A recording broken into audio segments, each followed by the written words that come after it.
My parents stole my inheritance while I was bleeding in a hospital bed, just to fund my golden child sister luxury vacation to Italy. They thought I was trapped under a mountain of medical debt and a heavy cast. They had no idea my grandfather, the man they claimed was rotting away in a dementia ward, was actually wide awake, furious, and dialing his shark of a lawyer. Before I continue this story, let me know where you are watching from in the comments below. Hit like and subscribe if you have ever had to stand up to toxic family. My name is Talia and I am 29 years old. I work as a clinical pharmacist, which means I spend my days managing crises, but nothing could have prepared me for the crisis, waiting by my bedside. I woke up to the blinding fluorescent lights of the intensive care unit. A sharp, agonizing pain radiated through my right side with every breath I took. The doctor would later tell me I had survived a severe collision, but my ribs were fractured and my leg was crushed. The rhythmic beeping of the heart monitor was my only anchor to reality. You would expect a mother seeing her youngest daughter wake up from a near-death experience to cry tears of relief. You would expect her to ask how I was feeling, but my mother, Yvonne, did not do that. As soon as my eyes fluttered open, she leaned over my bed and shoved a hard plastic clipboard onto my uninjured chest, pressing a pen into my palm. Sign this emergency. Financial power of attorney. Right now, Talia. She commanded, her voice completely devoid of warmth.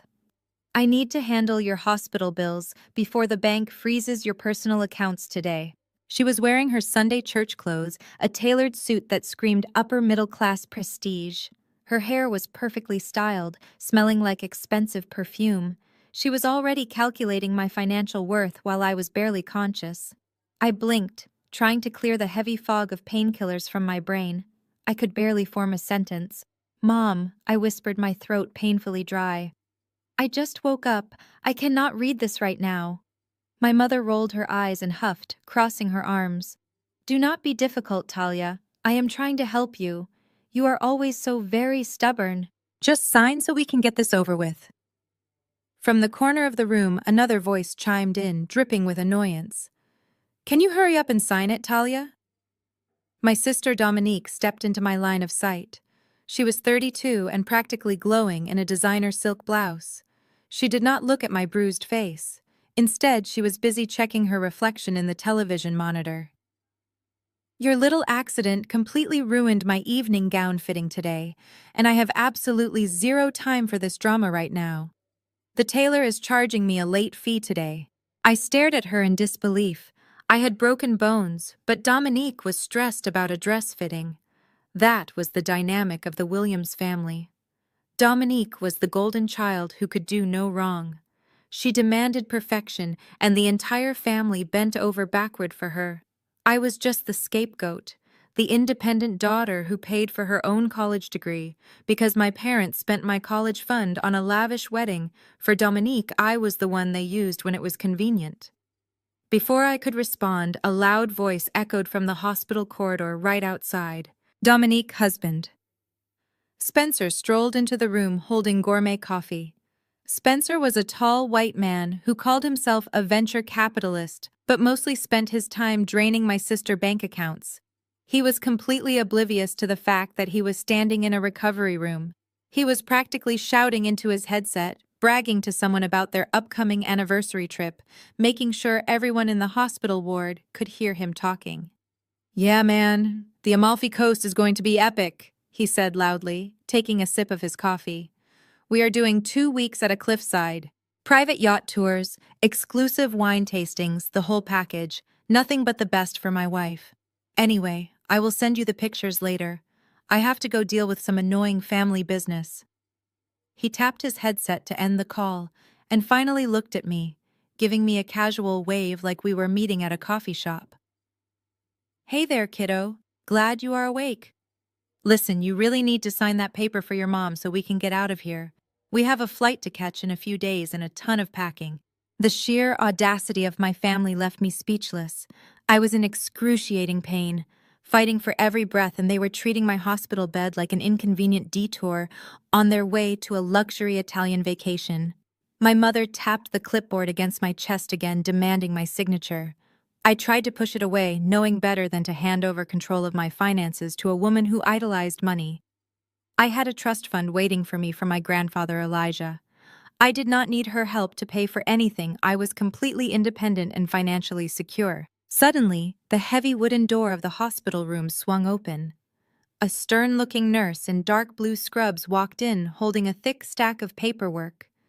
She frowned at my mother hovering over me. "Excuse me," the nurse said sharply, stepping between my mother and my bed. "I need all visitors to step back immediately." The nurse turned her attention to my mother and handed her a bright yellow invoice. "We need a hospital deposit of $15,000 processed right now." My family stared at the bill in absolute horror, and the room went completely dead and silent. The nurse standing in the room tapped her pen against the yellow invoice, waiting for an answer. My mother, Yvonne, took a step back as if the piece of paper was infected with a disease. She crossed her arms over her expensive designer suit and looked down at me with a cold, calculating expression. "Well, Talia, you have always bragged about being an independent woman," she said, her voice dripping with absolute condescension. "You refused our financial help when you went to pharmacy school, so you can certainly handle your own medical expenses right now. I am not paying $15,000 out of pocket when you have your own bank accounts." I swallowed hard, trying to ignore the throbbing pain in my fractured ribs. Every single breath felt like shattered glass inside my chest, but I forced myself to stay calm. "Fine," I whispered, reaching for my phone on the bedside table. I did not need her money anyway because I had the trust fund. My grandfather Elijah had set up a specific account for me years ago when he sold his first commercial property. He always told me that money was my foundation, my future pharmacy business waiting to be built. I knew exactly how much was in there: $147,000. It was enough to cover this hospital deposit and still leave me with plenty of capital for my dreams. My hands were shaking violently from the strong painkillers and the sudden rush of adrenaline as I unlocked my phone screen. The harsh brightness hurt my tired eyes, but I managed to open my banking application. I typed in my secure password and navigated to the linked trust account section. I was completely ready to transfer the hospital deposit and politely ask my toxic family to leave me alone so I could heal in peace. The screen loaded with a small spinning circle appearing for a few agonizing seconds before the final balance finally displayed on the screen. I blinked rapidly. I rubbed my eyes, thinking the heavy intravenous medication was making me hallucinate the numbers. I closed the banking application entirely and reopened it, forcing the system to refresh the data. The numbers on the glowing screen did not change at all. My heart dropped heavily into my stomach, and a cold sweat broke out over my entire body. The balance in my grandfather trust account was exactly $12.50. No, that is absolutely impossible," I muttered, my trembling fingers frantically tapping the screen to view the recent transaction history. The new page loaded, showing a massive withdrawal made exactly 3 weeks ago for the exact amount of $146,987. The transfer destination was an external checking account belonging directly to my father. I felt the air completely leave my lungs. I looked up from my phone, my vision blurring with hot, panicked tears. "Dad," I choked out, looking at my father Desmond, who was standing quietly near the hospital door. "Where is my money? Where is the trust fund?" My father shifted uncomfortably, moving his weight from one foot to the other. He would not even look me in the eye. He looked down at his expensive polished leather shoes and cleared his throat loudly. "Well, Talia, we had to make a slight adjustment with the family finances recently," he said casually, as if we were discussing the weekend weather. "I used my legal trustee access to move those funds temporarily because your sister Dominique has been going through a very difficult time lately." I stared at him, completely paralyzed by what I was hearing. "A difficult time?" I asked, my voice trembling with shock. Dominique rolled her eyes and let out a dramatic, heavy sigh. "Yes, a difficult time, Talia," she snapped, stepping much closer to my hospital bed. "Spencer lost a massive venture capital contract last month, and it has been incredibly stressful for our marriage. I have been dealing with severe anxiety and deep depression because of it." The family doctor said I desperately needed a change of scenery to protect my fragile mental health. My father nodded in solid agreement, looking at me as if I was the one being completely unreasonable. So we decided to use the trust fund to pay for their luxury 2-week vacation to the Amalfi Coast, he explained smoothly without an ounce of guilt. Spencer needed to network with international investors in Italy anyway, so it is really an investment in the family future. You understand, right? You have a very good salary at the hospital. You do not need that money right now as much as your sister does. I felt a violent wave of nausea wash over my entire body. They stole $147,000 of my inheritance to fund a luxury Italian vacation for my spoiled sister and her unemployed parasite of a husband. They took the money my grandfather specifically set aside for my future business and blew it on private cliffside yachts and expensive wine while I was lying in a hospital bed with crushed bones. I tried to sit up, the medical monitors around me, beeping wildly as my heart rate skyrocketed in pure anger. That was my money. I screamed, the sharp pain in my chest flaring up terribly. You had no right to touch it. That was Grandpa Elijah money for my pharmacy. My mother slammed her manicured hand down on the metal edge of my bed, her eyes flashing with furious anger. "Do not raise your voice at us, you ungrateful child!" she hissed viciously. "We are your parents, and we make the financial decisions for the good of the family name. You have always been so utterly selfish, Talia, always thinking about your own little career instead of supporting your sister when she is depressed. You should be deeply ashamed of yourself for making a scene like this in public." Spencer chuckled lightly from the dark corner of the room, checking his fake gold watch. "Look, guys, we really need to get going," he said, completely unfazed by my tears of betrayal. "We have that exclusive wine tasting event at the country club in 30 minutes, and we absolutely cannot be late. I still need to finalize our first-class flight upgrades for tomorrow morning. Let her figure out her own hospital bills because she is a big girl now." My mother smoothed out her tailored blazer and picked up her designer handbag. She looked down at me one last time, her face a perfect mask of absolute disgust. "Have the hospital set up a payment plan, Talia?" she instructed coldly. "We will visit you when we get back from Italy next month. Try to fix your terrible attitude by then." With that, my mother, my father, my sister, and her husband turned around and walked straight out of the hospital room. They did not look back even once. They just walked out the door, leaving me entirely alone, the sound of their expensive shoes echoing loudly down the quiet hallway. I was left completely penniless, unable to move, trapped under a heavy leg cast with a $15,000 medical bill waiting to be paid. The nurse stood at the foot of my bed holding the yellow invoice, looking at me with a terrible mixture of pity and impatience. I buried my face in my hands, sobbing uncontrollably, feeling like my entire world had just collapsed and I had absolutely no one left to save me. The nurse shifted her weight uncomfortably, staring at the yellow invoice. The silence in the hospital room was completely deafening. I lay there staring at the ceiling as hot tears streamed down my bruised cheeks. My chest heaved with heavy sobs, sending sharp waves of agony through my fractured ribs. I was entirely alone. The people who were supposed to protect me had just robbed me blind while I was fighting for my life. They had taken my grandfather's hard-earned money and left me to drown in medical debt.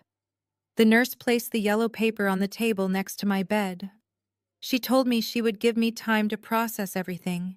She said I could call the billing department later to arrange a payment plan. I just closed my eyes, wishing I could disappear. The financial betrayal was a heavy weight pressing down on my broken body. That trust fund was a symbol of my grandfather believing in my future. Grandpa Elijah had grown up with absolutely nothing. He worked grueling construction jobs for decades before buying his first commercial property. He built his real estate business brick by brick so his family would never struggle. He saw that same relentless drive in me when I decided to become a clinical pharmacist. He set up that account so I could open my own pharmacy one day. Now, all his years of hard work were going to be wasted on luxury suites and expensive wine for my spoiled sister. My parents had treated his legacy like a personal piggy bank. They always claimed they were managing his estate because his mind was gone. 2 years ago, my mother Yvonne convinced the entire family that Grandpa Elijah had severe dementia. She said he was a danger to himself and needed professional supervision. They moved him into an assisted living facility 50 miles away. They took over his finances, his properties, and his medical decisions. Whenever I visited him, he would just sit in his chair staring blankly out the window, barely speaking. My mother told me it was pointless to talk to him because his brain was deteriorating rapidly. I believed her because she had all the paperwork to prove it. I mourned the loss of my brilliant grandfather, even though he was still physically alive. I felt a fresh wave of grief thinking about how helpless he was while they drained his wealth. Suddenly, the heavy wooden door of my hospital room began to creak open very slowly. I did not open my eyes, assuming it was just another doctor coming to check my vital signs or adjust my pain medication. The rubber wheels of a medical chair squeaked softly against the pristine linoleum floor. I heard the steady mechanical sound of someone rolling themselves into the room. The nurse gasped softly in surprise. I finally forced my swollen eyes open and turned my head toward the doorway. My heart stopped beating in my chest. I thought the heavy intravenous drugs were finally making me hallucinate a ghost from my past. Sitting perfectly upright in a standard hospital wheelchair was my grandfather Elijah. He was wearing a neatly pressed tweed suit and a crisp white button-down shirt. He did not look like a frail old man rotting away in a dementia ward. He looked exactly like the formidable business tycoon who used to command boardrooms with absolute authority. His silver hair was perfectly combed and his posture was rigid and proud. But the most shocking thing of all was his eyes. They were not blank or confused or lost in the fog of a deteriorating mind. His dark brown eyes were incredibly sharp-focused and burning with an intense, fiery rage. He looked directly at me and then shifted his intense gaze to the nurse standing awkwardly by the bed. "Give us a moment alone, please," he said to the nurse. His voice was deep, resonant, and completely steady. There was absolutely no hesitation or confusion in his tone. The nurse looked at him and then looked at me, clearly unsure of what to do. I gave her a tiny nod of confirmation. She quickly gathered her medical charts and scurried out of the room, pulling the heavy door completely shut behind her. The click of the door latch echoed loudly in the quiet room. Grandpa Elijah slowly rolled his wheelchair right up to the side of my bed. He reached out with his strong, weathered hand and gently wiped a tear from my bruised cheek. "Stop crying, Talia," he said softly but firmly. "William's women do not waste their tears on thieves and cowards." I stared at him, completely mesmerized and terrified all at once. "Grandpa," I whispered, my voice shaking uncontrollably. "How are you here right now? Mom said you could not even remember your own name anymore. She said you were locked in the secure wing of the facility." A dark, bitter smile spread across my grandfather's weathered face. He leaned back in his wheelchair and crossed his arms over his chest. "Your mother is a very foolish woman who believes exactly what she wants to believe," he replied, his voice dripping with cold contempt. "I let them think my mind was gone, so I could finally see who they truly were behind closed doors. And today they proved exactly how entirely rotten they have become." He slowly reached into the deep inside pocket of his tweed suit jacket. He pulled out an old black flip phone that looked like it belonged in a museum. He flipped it open with a sharp, authoritative snap. His thumb hovered over the worn-out keypad, ready to make a call that would destroy everything my toxic parents had built. The cold air in the quiet hospital room grew incredibly heavy with silent anticipation. Grandpa Elijah stared at the glowing screen of his old phone and narrowed his sharp eyes. "The vultures picked the wrong carcass," he muttered. Grandpa Elijah pressed a single button on the worn keypad. He placed the old black phone gently on my hospital bed so I could hear the conversation. The phone rang twice before a deep professional voice answered on the other end. "Julian speaking," the voice said. Grandpa leaned forward slightly, his dark eyes locked onto mine. "Julian." "It is Elijah," he said calmly. "It is time to initiate the protocol we discussed." There was a heavy pause on the other end of the line. I could hear the sound of a leather chair squeaking as the lawyer presumably sat up straight in shock. Elijah the lawyer asked, his voice thick with disbelief. "Are you calling me from the facility? Are you all right?" "I am perfectly fine, Julian," my grandfather replied smoothly. "I am currently sitting in a hospital room with my granddaughter Talia. She was in a terrible car accident, but she is going to survive. However, the rest of our family is not going to survive what is coming next. Bring the master files to St. Jude Hospital immediately. We have a lot of work to do." I stared at my grandfather in absolute shock as he ended the call and snapped the flip phone shut. I could not comprehend what was happening. For 2 entire years I had watched him stare blankly at walls. I had spoon-fed him applesauce while my mother complained about the cost of his adult diapers. I had cried by his bedside mourning the brilliant man I thought was gone forever. "You faked it," I whispered, my voice hoarse. "You pretended to lose your mind for 2 whole years. Why would you do something like that to yourself? Why would you let them lock you away in that awful place?" Grandpa Elijah sighed heavily, and the tough exterior he projected seemed to soften just a fraction. He reached out and gently patted my hand where it rested on the hospital blanket. "Because I needed to know the truth, Talia," he explained quietly. "When you build an empire from nothing, you spend your whole life surrounded by people who only want your money. I always knew your mother was obsessed with status. I knew your father was too weak to stand up to her, and I knew they spoiled Dominique to a fault. But I needed to know exactly how deep their greed ran. I needed to see what they would do when they thought they had absolute control over the old man and his bank accounts." He looked away for a moment, staring out the hospital window at the gray sky. They showed their true colors immediately. He continued, his voice hardening again. "As soon as the doctors diagnosed me with early-stage dementia, based on the symptoms I was acting out, your mother swooped in like a starving hawk. She took the medical power of attorney and shipped me off to that facility without a second thought. She did not even pack my favorite books. She just wanted the keys to the kingdom." "But what about my trust fund?" I asked, the pain in my chest flaring up as I remembered the zero balance. "Why did they steal my money if they already had control of yours?" Grandpa Elijah let out a low, humorless chuckle. "Because they do not actually have control of my money, Talia," he said, his eyes gleaming with a fierce intelligence. "That $147,000 was bait. It was a test.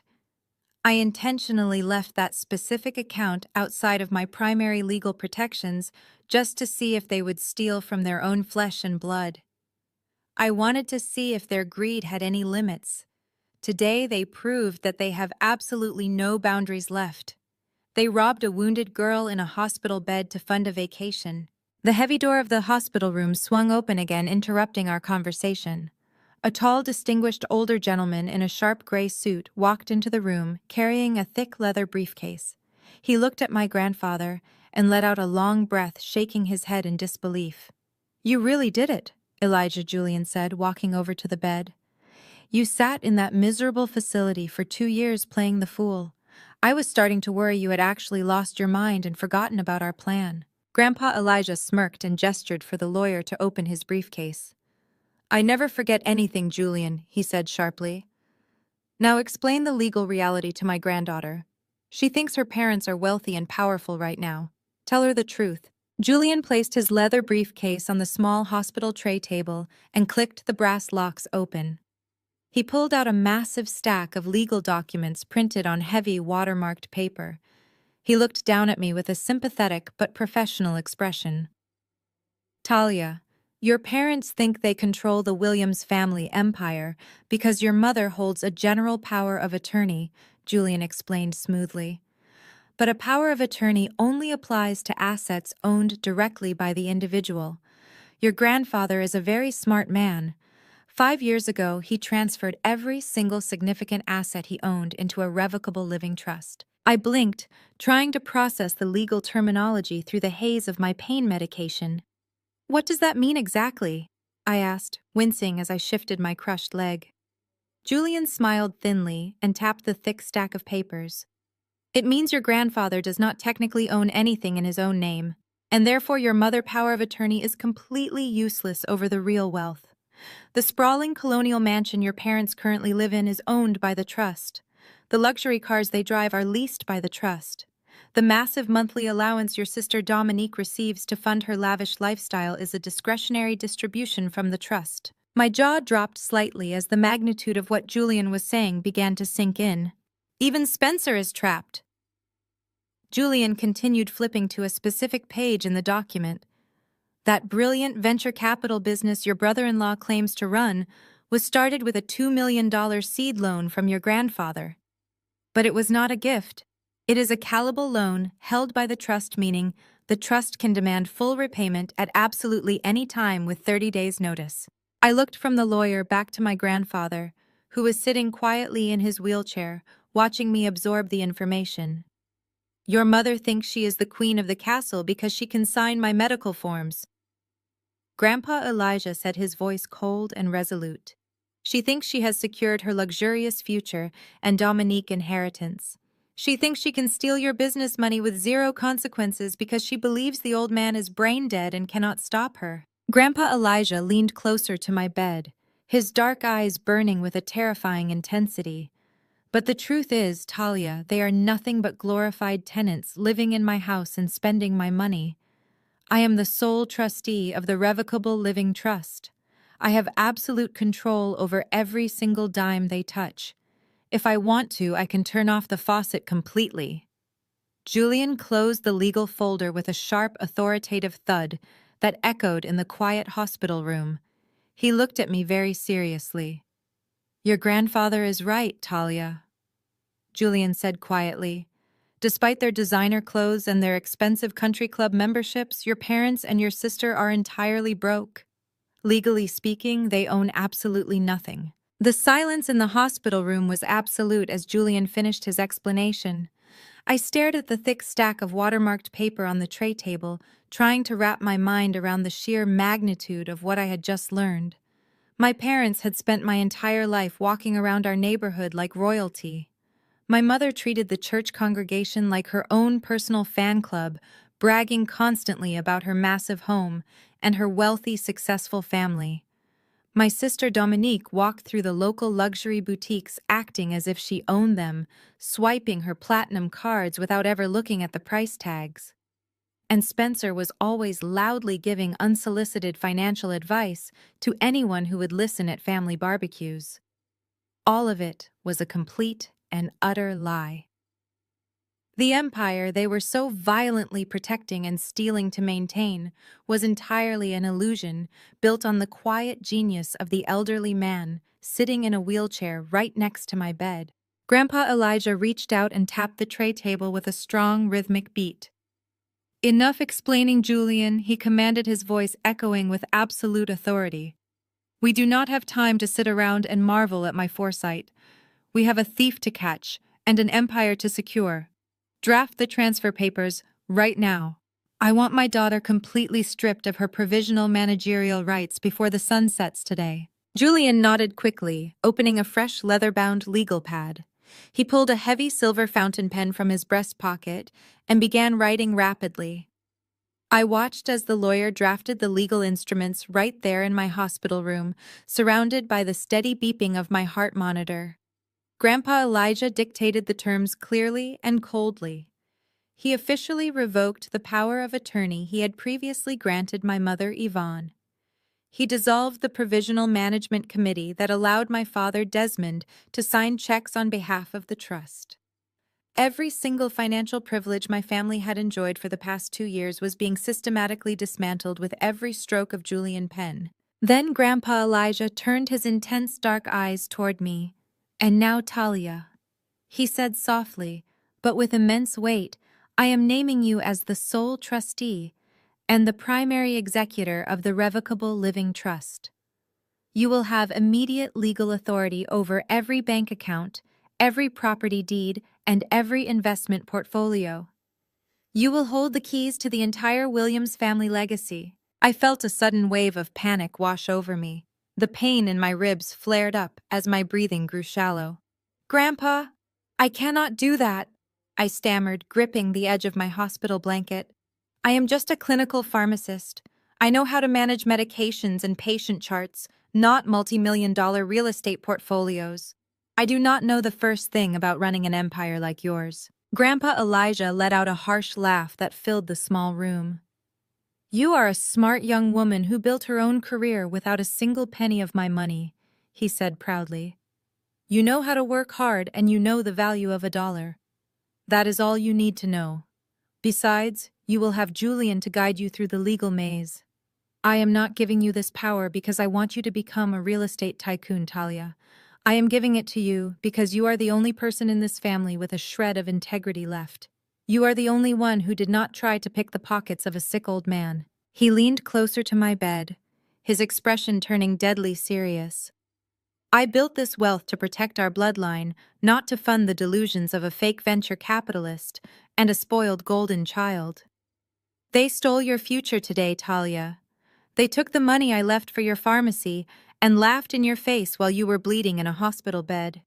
Are you going to let them get away with that? The image of my mother shoving that clipboard onto my crushed chest flashed through my mind. I remembered Spencer bragging loudly about private yachts while I was struggling to breathe. I remembered my father looking at the floor, refusing to protect me while they stole my inheritance. The panic in my chest was slowly replaced by a cold, calculating anger. I looked at the legal documents resting on the tray table. The power to destroy them was sitting right there waiting for my signature. I will do it, I said, my voice steady and completely void of fear. I reached for the heavy silver pen Julian was holding out to me. Despite the sharp agony radiating through my fractured ribs, I gripped the pen firmly and signed my name on the dotted lines. With those few strokes of ink, the power dynamic of the entire Williams family shifted permanently. I went from being a helpless, penniless victim trapped in a hospital bed to the undisputed legal owner of a massive financial empire. Julian gathered the signed documents and placed them carefully back into his leather briefcase. The transfer is legally binding as of this exact moment, he confirmed, closing the brass locks with a satisfying click. You are now the sole trustee, Talia. What are your first orders? I looked at Grandpa Elijah, and a silent understanding passed between us. We do nothing, I said, leaning back against my hospital pillows. If we confront them right now, my mother will just play the victim. She will cry and manipulate the church congregation into thinking we are abusing her. Spencer will probably try to hide the money he stole from my trust fund. We need to let them get comfortable. We need to let them pack their designer luggage for their luxury trip to Italy. We need to let them throw that ridiculously expensive farewell party they have been planning. Grandpa Elijah smiled a dark, predatory smile. We let them dig their own graves, he agreed, nodding slowly. They think they have won. Let them celebrate their victory until they are completely surrounded by their own lies. Julian agreed to the strategy. He promised to keep the legal changes completely confidential until we were ready to strike. Grandpa Elijah was quietly transported back to a secure safe house owned by the trust, far away from the facility where my mother thought he was rotting. I spent the next 4 days recovering in the hospital, playing the part of the defeated daughter. I ignored the few text messages my mother sent demanding to know if I had set up a payment plan for my medical bills. I focused entirely on healing my broken body and preparing for the war ahead. When the doctors finally discharged me, I was fitted with a heavy walking boot and a pair of sturdy crutches. Julian arranged for a private car to pick me up at the hospital entrance. He drove me directly to the safe house where Grandpa Elijah was waiting. As soon as I settled onto the comfortable sofa in the secure living room, Julian handed me a sleek silver laptop. It was securely connected to the master banking portal of the trust. My physical wounds were still causing me immense pain, but my mind was sharper than ever. I opened the laptop and logged into the system, ready to follow the digital trail of my stolen inheritance. It was time to find out exactly where Spencer had hidden my $147,000. The silver laptop hummed quietly on my lap as I sat in the dimly lit living room of the safe house. Julian sat in an armchair across from me, with his own computer open and ready to assist. Despite the heavy cast on my leg and the sharp ache in my fractured ribs, I felt an intense surge of adrenaline. I navigated through the secure banking portal of my grandfather empire. The screen displayed decades of carefully managed wealth, but I only cared about one specific number. I clicked on the transaction history for my personal trust account. The withdrawal of $147,000 stared back at me like an open wound. I took a deep breath and clicked on the routing number where the money had been sent. My parents had claimed the money was urgently needed to fund a 2-week luxury vacation to the Amalfi Coast. They said Spencer needed to network with international investors to save his struggling venture capital firm. They painted a picture of a glamorous Italian getaway meant to cure my sister Dominique of her supposed depression. I fully expected to see the money transferred to a high-end travel agency or an exclusive cliffside resort in Europe. But the digital trail told a completely different story. The funds did not go to a travel agency. The money was wired directly into a corporate checking account registered to a company called Apex Innovations. I read the name out loud to Julian. He quickly typed the company name into a legal database on his computer. His fingers flew across the keyboard as he pulled up the public business records. Apex Innovations was not a venture capital firm. It was a shell company registered to a post office box in Delaware. Julian dug deeper, accessing the internal financial records my grandfather had secured through his private investigators. The truth about my brother-in-law Spencer began to unravel right in front of my eyes. Spencer was not a brilliant venture capitalist. He was a complete fraud running a textbook Ponzi scheme. He had taken the initial $2 million seed loan from my grandfather trust years ago and blown it on expensive cars, designer clothes, and country club memberships. When he ran out of money, he started soliciting investments from wealthy members of my mother church congregation. He promised them massive returns on tech startups that did not actually exist.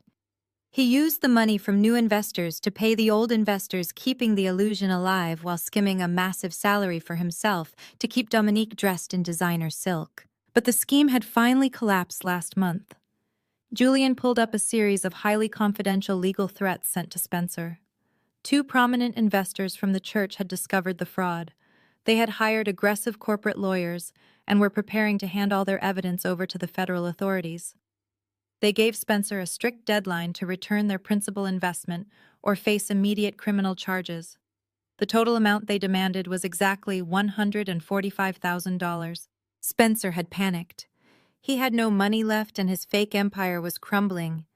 So he manipulated my desperate parents. He convinced them he just needed a temporary loan to secure a massive international contract in Italy. He played on my mother's obsession with status and my sister's fragile ego. He knew my parents had provisional access to my trust fund, and he knew they would gladly sacrifice my future to protect their golden child. I stared at the laptop screen, feeling a sickening mixture of horror and vindication. My parents had not stolen my inheritance to pay for a vacation. They had stolen it to pay off angry victims of a Ponzi scheme. They had unknowingly funded a federal crime just to keep up appearances. My mother had stood in my hospital room in her Sunday church clothes demanding my money, while her precious son-in-law was busy defrauding her own congregation. The sheer hypocrisy of my family was absolutely staggering. I looked at Julian and pointed out the remaining $2,000 from the stolen funds. I asked him where the rest of my money went, since the legal settlement only covered $145,000. Julian typed a few more commands into his secure terminal, tracking the final digital footprints of the stolen money. The room was perfectly silent except for the clicking of his keyboard. He found a single transaction made just 2 days ago. It was a charge for a commercial airline ticket. I felt a bitter smirk form on my lips, thinking Spencer had actually bought himself a flight to Italy just to keep up the charade for Dominique. But Julian shook his head slowly as he read the flight details on his screen. He looked up at me with a grim expression. "There is no trip to the Amalfi Coast," he said, his voice completely flat. "There are no reservations at a cliffside villa, and there are no exclusive wine tastings." Spencer did not buy 2 tickets to Europe for a romantic anniversary trip. He bought exactly 1 ticket. My heart pounded against my bruised ribs as the final piece of the puzzle fell into place. I asked Julian where the single ticket was headed. Julian turned his laptop screen so I could see the airline confirmation directly. The ticket was a one-way flight to a small island nation known for having absolutely no extradition treaties with the United States. Spencer was not planning a luxury getaway to save his marriage. He was planning to run away forever. He had used my money to silence the angry investors, just long enough to pack his bags without raising any alarms. He was going to attend the lavish farewell party my mother was throwing for them tomorrow night. He was going to play the role of the perfect successful husband one last time and then disappear into the night. He was going to leave my sister Dominique to wake up entirely alone in an empty mansion. He was going to leave my parents to face the massive financial fallout when the federal investigators inevitably came knocking on their door. Spencer was planning to flee the country alone, leaving his golden child wife to take the fall for his crimes. Julian closed the airline confirmation screen, leaving the room in a heavy silence. I sat back against the cushions of the safe house sofa, feeling a strange mixture of disgust and dark satisfaction. Spencer was actually going to abandon my sister and leave my parents to face the federal authorities all by themselves. He was a coward running away with my inheritance just to save his own skin. He had absolutely no intention of taking Dominique with him to that island. He was going to let her wake up in an empty mansion with federal agents banging on her front door. I looked down at my phone resting on the glass coffee table, feeling a sudden chill in the warm room. Right on cue, the screen lit up, buzzing violently against the glass surface. The caller identification displayed my mother name accompanied by a picture of her smiling perfectly at a country club gala. I glanced at the digital clock on the wall, realizing it was exactly 1 o'clock on a Sunday afternoon. Church service had just ended in our affluent neighborhood. The Williams family was supposed to be standing in the grand foyer of the sanctuary, shaking hands with the pastor and showing off their expensive designer outfits. That was their weekly ritual of pretending to be the perfect faithful family. I picked up the phone and swiped the screen to answer, pressing the speaker button. I also tapped the screen of my laptop to activate the voice recording software Julian had installed for me earlier that morning. My mother's voice exploded through the small speaker before I could even say hello. "Where in the world are you, Talia?" she screamed, her voice echoing sharply in the quiet living room. "I have been fielding questions from the entire congregation all morning because you failed to show up for Sunday service. Do you have any idea how humiliating it is for me to stand in front of my friends and explain why my youngest daughter cannot even bother to attend church with her own family?" She sounded completely unhinged, acting as if missing a church service was a greater tragedy than nearly dying in a car crash. I adjusted my heavy leg cast on the sofa and spoke calmly into the microphone. "I was recently in a severe car accident, Mom," I replied, keeping my tone completely flat and devoid of any emotion. "I have broken ribs and a crushed leg. I was literally discharged from the hospital just a few days ago. I am currently recovering under doctor orders." My mother let out a loud, dramatic scoff that vibrated harshly through the speaker. "Oh, please do not play the victim with me," she snapped viciously. "You have a walking boot and crutches. You are perfectly capable of sitting in a pew for 2 hours to show your respect to God and to this family. You are just being spiteful because we had to borrow your trust fund money to help your sister." She did not stop there. She launched into a massive, breathless tirade about the affluent Williams family name and how much intense pressure she was under to maintain our pristine image in the community. She told me that Pastor Davis had specifically asked about me, and she was forced to lie and say I was busy working a stressful shift at the pharmacy. She said I was selfishly making her look like a terrible mother in front of all her wealthy socialite friends. "You are an absolute embarrassment to this family, Talia," she yelled, her voice reaching a hysterical pitch that made Julian cringe across the room. "Your sister is dealing with severe clinical depression, and your brother-in-law is working around the clock to save his massive business, but they still managed to come to church today looking absolutely flawless. They understand the critical importance of family unity and public image." I looked at Julian, who was shaking his head in sheer disbelief as the recording software captured every single toxic word spilling from her mouth. I pressed the microphone button again, wanting her to put everything on the permanent record. "So my physical pain is less important than your public image?" I asked quietly. My mother did not hesitate for a single second. Your terrible attitude is exactly why you will always be second best in this family, she hissed venomously. If you do not show up to the farewell party tomorrow night and smile for the cameras, I swear to you, I will completely disown you. I will cut you out of my will and erase you from this family. You will not get another dime from us, and you will not be welcome in my house ever again. You will be entirely on your own, Talia. I let her heavy, angry breathing fill the silence for a long moment. I smiled coldly, staring at the audio waveform recording steadily on my laptop screen. That is perfectly fine, Mom, I said softly. I will see you at the party tomorrow night.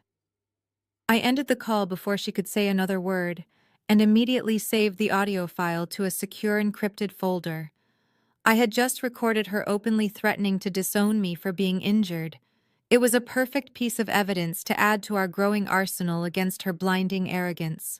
Julian handed me a cup of warm tea and suggested I take a break from the digital screens. He pointed to a large cardboard box sitting in the dark corner of the room. Grandpa Elijah had asked one of his private security guards to stop by his old properties and collect all the forwarded mail that had accumulated over the past 2 years. Julian said there might be some useful financial statements buried in the junk mail, and told me to sort through it while he made some phone calls to his private investigators. I pulled the heavy box closer to the sofa and began sifting through the massive piles of paper. There were dozens of property tax assessments, landscaping bills, and glossy real estate magazines addressed to my grandfather. But my parents had also used some of these old properties as mailing addresses for various shell accounts over the years, trying to hide their excessive credit card debts from public records. I sorted the envelopes into neat piles, tossing the useless junk mail onto the floor.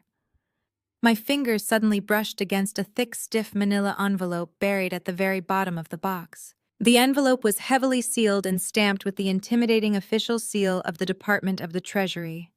It was a formal notice from the Internal Revenue Service sent directly from the federal government. The mailing address was an old warehouse my grandfather owned, but the recipient names printed boldly on the front were Desmond and Yvonne Williams. I frowned, feeling a sudden sharp spike of anxiety as I ripped the thick paper open. I pulled out a massive stack of formal tax audits and final collection notices. But as I scanned the dense legal paragraphs, my eyes locked onto a single terrifying detail buried in the fine print. The massive federal tax debt was not filed by my parents at all. It was filed by Spencer, who had secretly used their personal information to guarantee his failing business. I stared at the federal document, realizing Spencer had done something far more dangerous than just running a Ponzi scheme.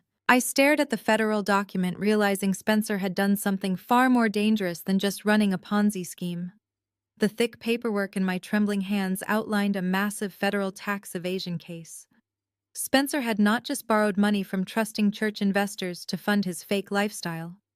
He had entirely stopped paying federal taxes for his shell company, Apex Innovations, for over 3 years. The Internal Revenue Service had finally caught up with him, demanding hundreds of thousands of dollars in back taxes and severe financial penalties.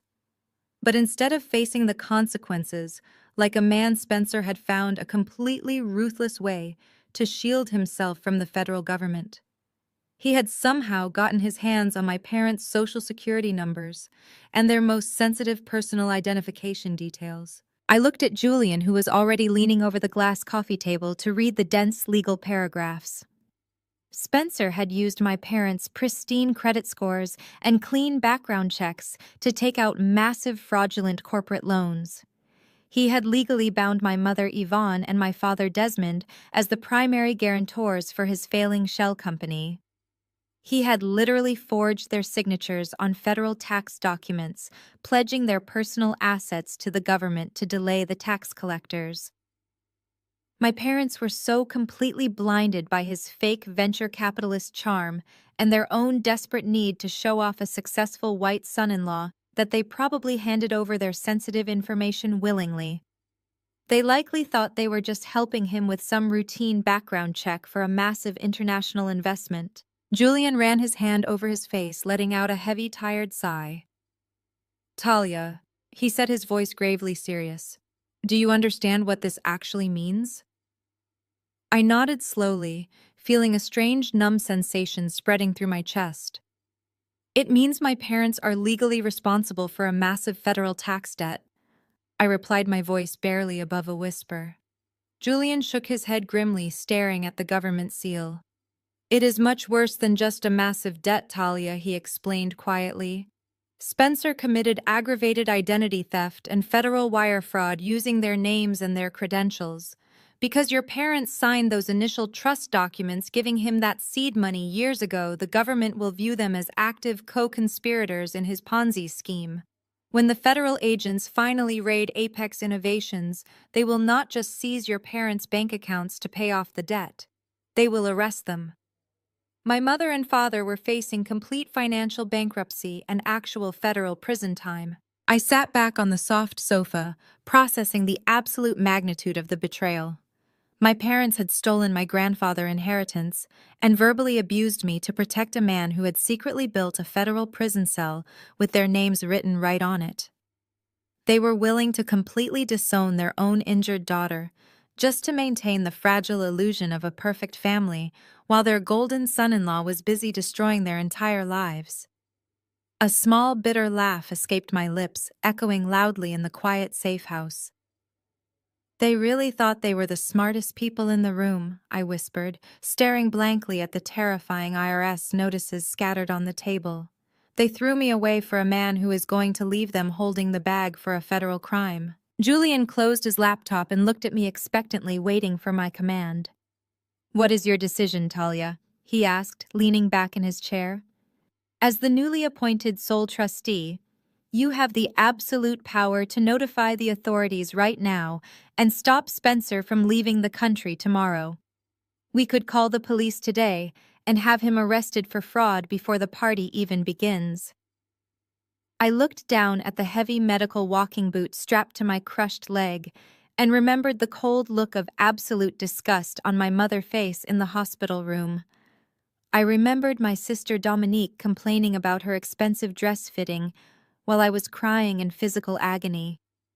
I remembered Spencer loudly bragging about his luxury Italian vacation, using the money my grandfather saved for my future pharmacy business.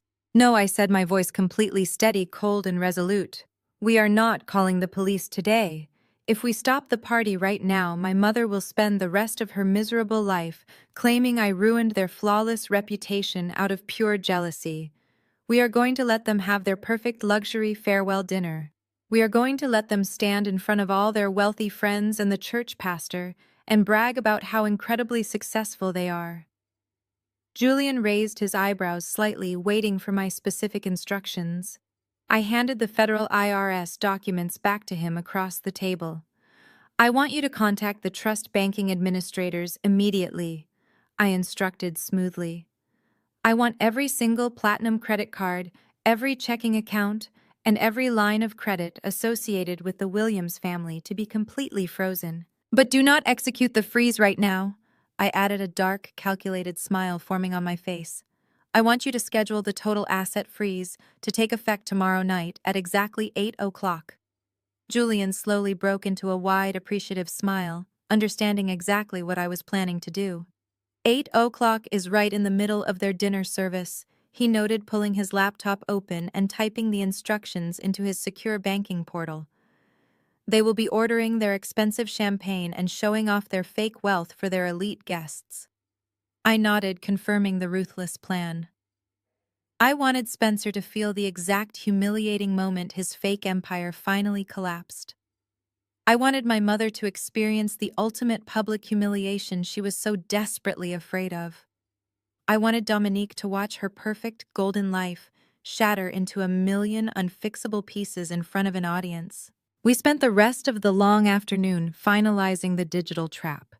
Julian uploaded the federal IRS documents and the undeniable evidence of the Ponzi scheme to a secure cloud server ready to be displayed at a moment's notice. Grandpa Elijah stayed in the spare bedroom, resting and preparing his own strength for the massive confrontation ahead. I practiced walking slowly with my heavy aluminum crutches, making sure I could navigate the upscale restaurant dining room without showing any physical weakness. I packed a small leather bag with the printed copies of the single flight itinerary, proving Spencer was planning to abandon his wife and flee the country alone. Everything was perfectly set in motion for their destruction. The next 24 hours felt like an agonizing eternity. I sat in the quiet safe house watching the digital clock tick closer and closer to the inevitable explosion. I did not bother answering any more angry, demanding text messages from my mother or my sister. I just watched the sun slowly dip below the tree line, painting the evening sky in dark, dramatic shades of purple and black. The night of the luxurious Bon Voyage party had finally arrived. My parents were currently walking into the most exclusive five-star restaurant in the city, wearing their absolute finest designer clothes, completely unaware that they were stepping directly into a permanent financial grave. It was time for the Williams family to finally pay the bill. The private dining room at the Grand Zenith restaurant was a masterclass in ridiculous extravagance. Massive crystal chandeliers hung from the vaulted ceilings, casting a warm golden glow over the long mahogany table. The room was specifically reserved for the city elite, and my mother had made sure to invite every single person she needed to impress. I stood hidden in the quiet hallway just outside the heavy oak doors, leaning heavily on my aluminum crutches. My chest ached with every breath, but I refused to take any pain medication tonight. I needed my mind to be completely sharp for what was about to happen. I looked down at my grandfather sitting perfectly still in his wheelchair. He was wearing his best tailored charcoal suit, looking like a king ready to reclaim his stolen throne. Through the cracked doorway I could hear the loud booming voice of my mother Yvonne holding court. She had invited the entire upper echelon of her wealthy social circle. The women from the church auxiliary board were there, dripping in diamonds and sipping ridiculously expensive champagne. Pastor Davis sat near the head of the table, nodding along to whatever lies my father Desmond was telling him. The room absolutely reeked of expensive imported perfume and fake generational wealth. Everyone was smiling and laughing, completely unaware that the lavish spread of roasted duck and imported caviar they were about to eat was being paid for with stolen money and forged federal documents. My parents had spared absolutely no expense to make sure this farewell dinner looked like a royal send-off. I peered closer through the narrow gap in the doors and saw Spencer sitting right next to my sister Dominique. Spencer was wearing a brand new custom-tailored suit that probably cost more than my entire first year of pharmacy school tuition. He was swirling a glass of amber whiskey, laughing loudly at a joke one of the church elders had just made. He looked so incredibly relaxed and confident for a man who was planning to flee the country the very next morning. He was playing the role of the generous, successful son-in-law to absolute perfection. He was completely enjoying the adoration of the room, soaking up the praise from people he was actively defrauding. Dominique was sitting right beside him, complaining to a waiter that her sparkling water was not cold enough. She was wearing the exact same designer evening gown she had been fitting on the day I almost died in my car crash. Her blonde highlights caught the light of the chandeliers as she leaned into Spencer, acting like the luckiest woman in the world.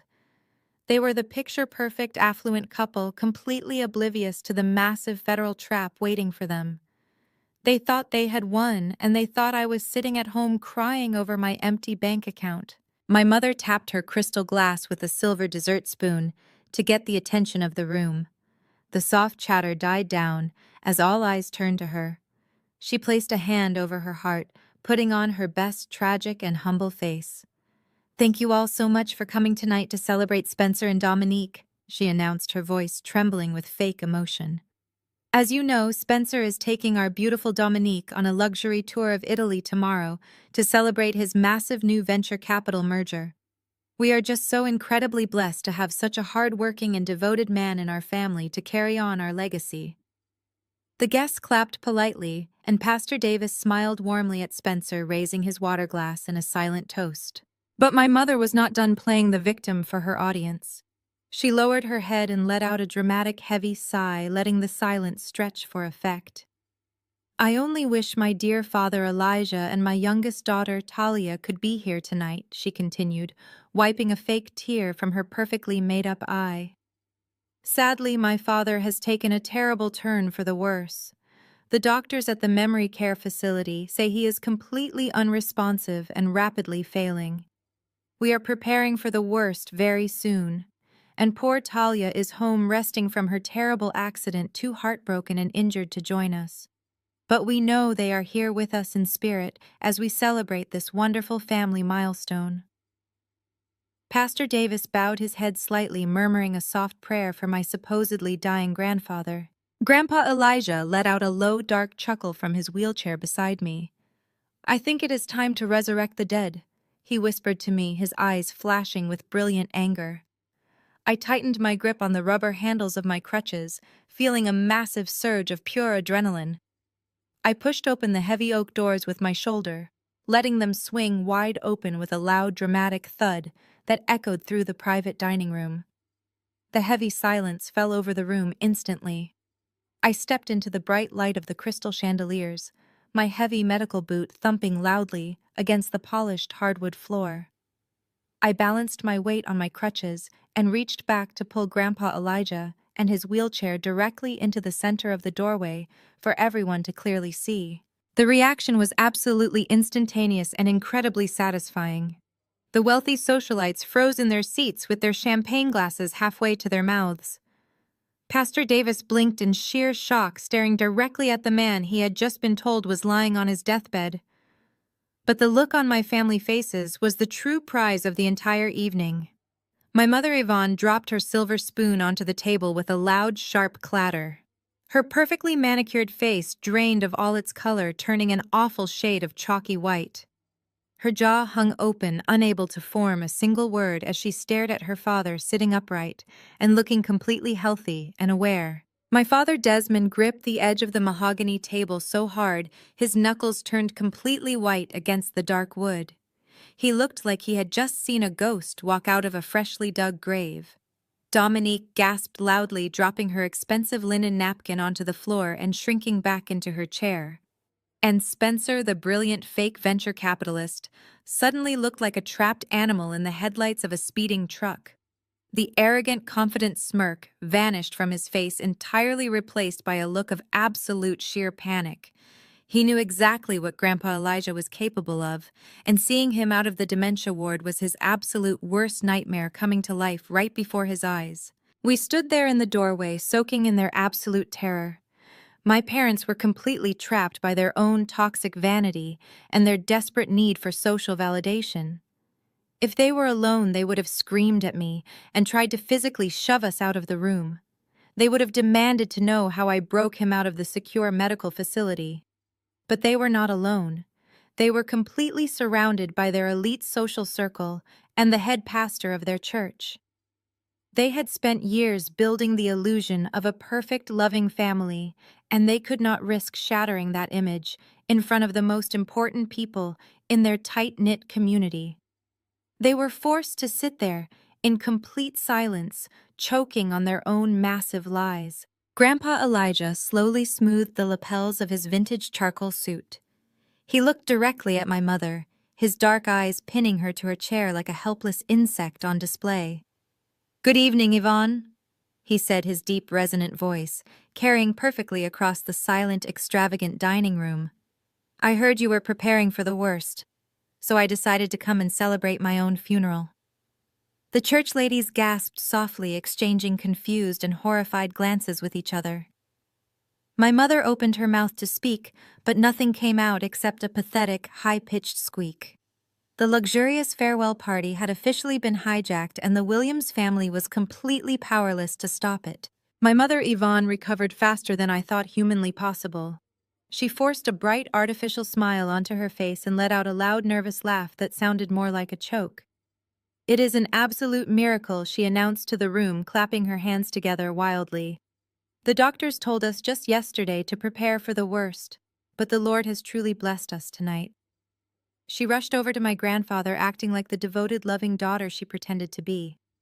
Pastor Davis immediately began praising God for the miraculous recovery, completely oblivious to the sheer panic radiating from my parents.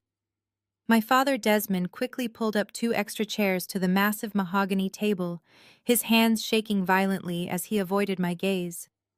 I parked my grandfather's wheelchair right at the head of the table where he absolutely belonged and took the seat next to him, resting my aluminum crutches against the expensive wallpaper. The grand dinner service resumed, but the atmosphere was incredibly thick with unspoken tension.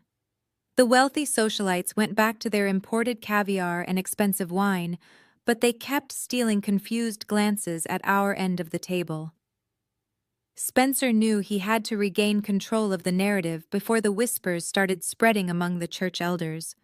He stood up from his chair, smoothing his expensive custom suit, and raised his crystal glass of amber whiskey. He cleared his throat loudly, demanding the attention of the entire private dining room. "I want to make a toast," he declared, projecting his voice with that fake venture capitalist confidence he had practiced for years. "To strong family values and the incredible financial success that allows us to celebrate together in such luxury tonight."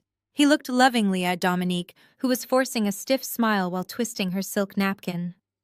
He talked endlessly about how hard he had worked to build his tech startup empire from the ground up and how much he appreciated my parents for their unwavering belief in his vision. He used ridiculous buzzwords talking about synergy and global market disruption, trying to sound as wealthy as possible. He even had the sheer audacity to look directly at me and my grandfather, thanking us for making the effort to come out, despite our severe health challenges. He raised his glass higher, asking everyone to drink to the future of the Williams family legacy. I picked up my water glass and took a slow, deliberate sip before setting it down gently on the white tablecloth. "You really are a massive inspiration, Spencer," I said, my voice carrying clearly over the soft classical background music. "It takes a very special kind of man to achieve that level of success so quickly, especially considering where your primary funding really comes from." The entire table grew awkwardly quiet. Spencer gripped his whiskey glass much tighter, his knuckles turning entirely white. "What exactly do you mean by that, Talia?" he asked, trying desperately to keep his tone light and playful for the audience.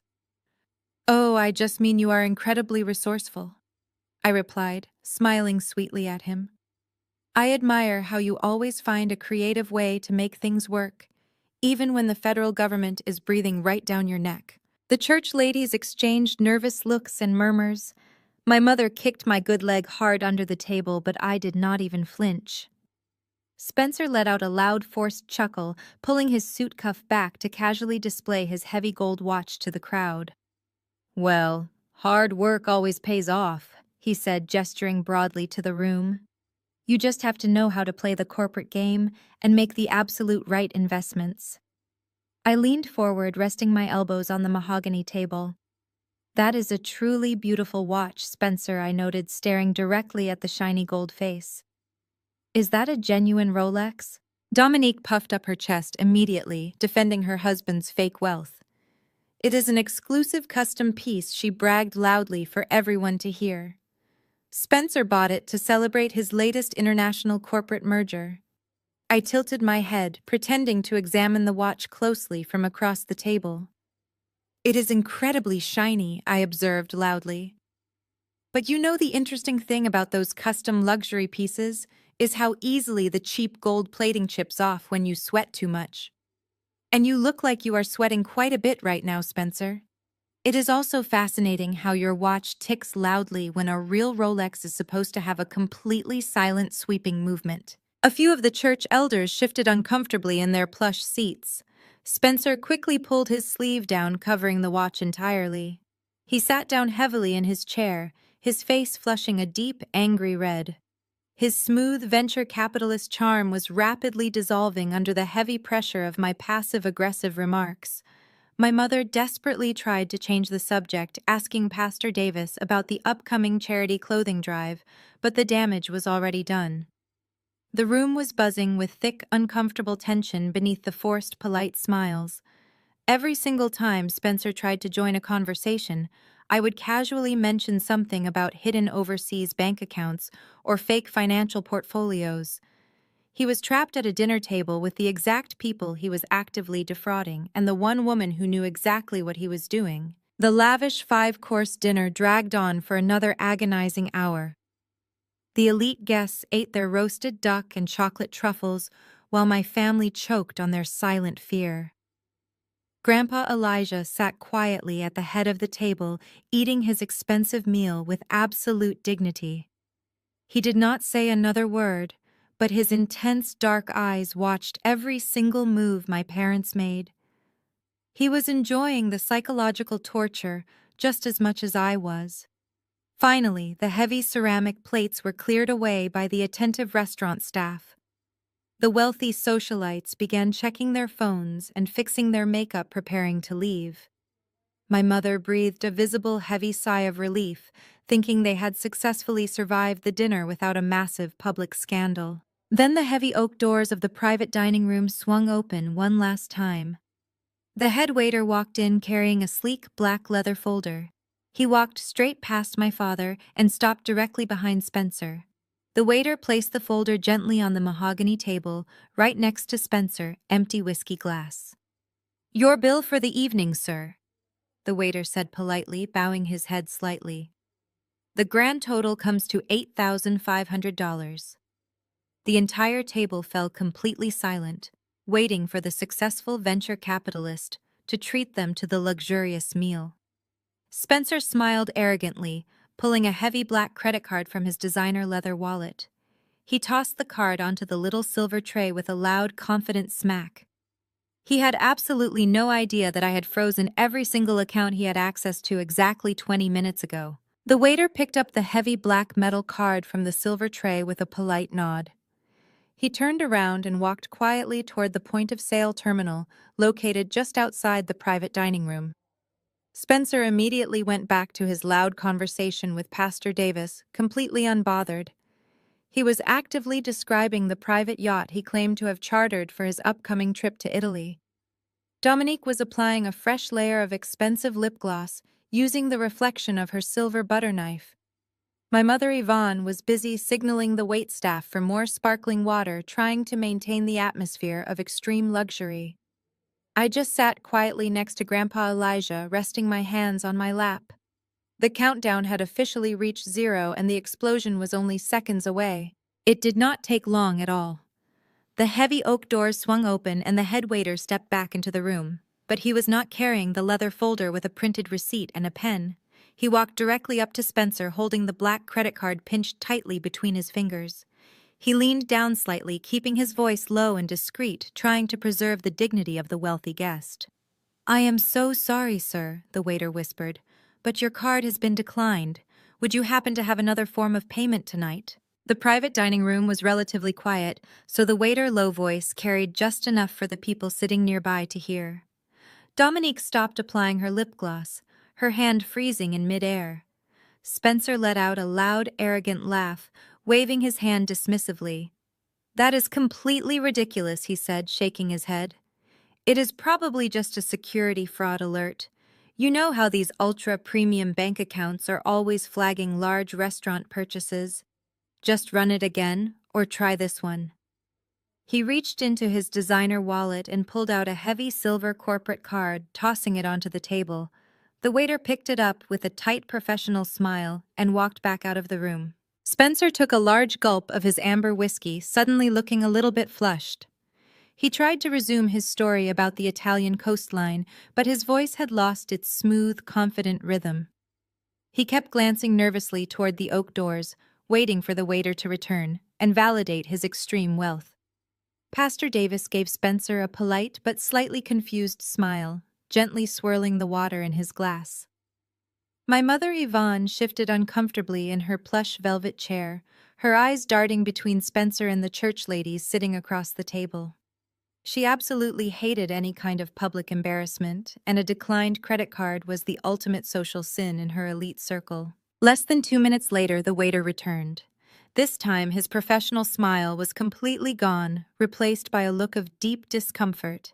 He placed the silver corporate card directly onto the table right in front of Spencer. "I apologize again, sir," the waiter said, his voice a little louder this time. "This card has also been declined by your financial institution. The system is showing a hard lock on the account." The soft background music suddenly seemed incredibly loud. As the conversation at the long mahogany table ground to an absolute halt, the wealthy African-American socialites stopped eating their expensive chocolate truffles and turned their heads to stare directly at Spencer. The thick illusion of his massive tech empire was starting to crack right down the middle. Spencer wiped a sudden bead of sweat from his forehead, his eyes darting wildly around the room. He grabbed his phone from the table, his fingers trembling slightly as he tried to open his mobile banking application. There must be a glitch in the banking network, he stammered, his voice pitching up an entire octave.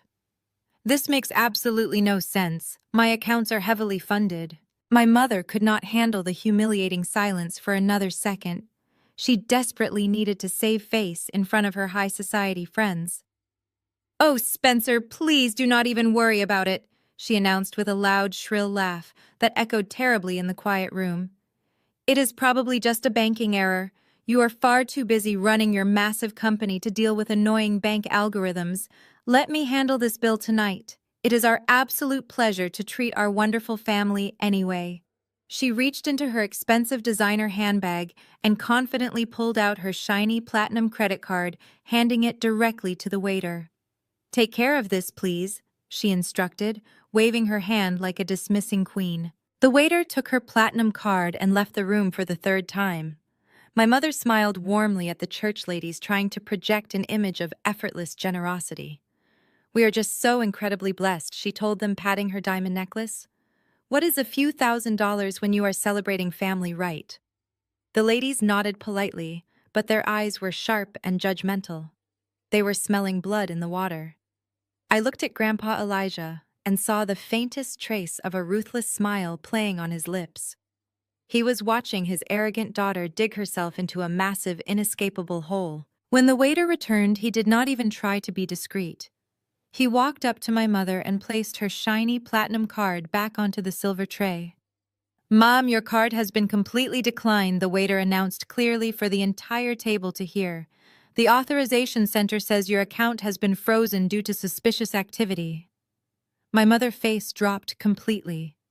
The chalky white color returned to her cheeks as she stared at the little piece of plastic like it had suddenly caught fire.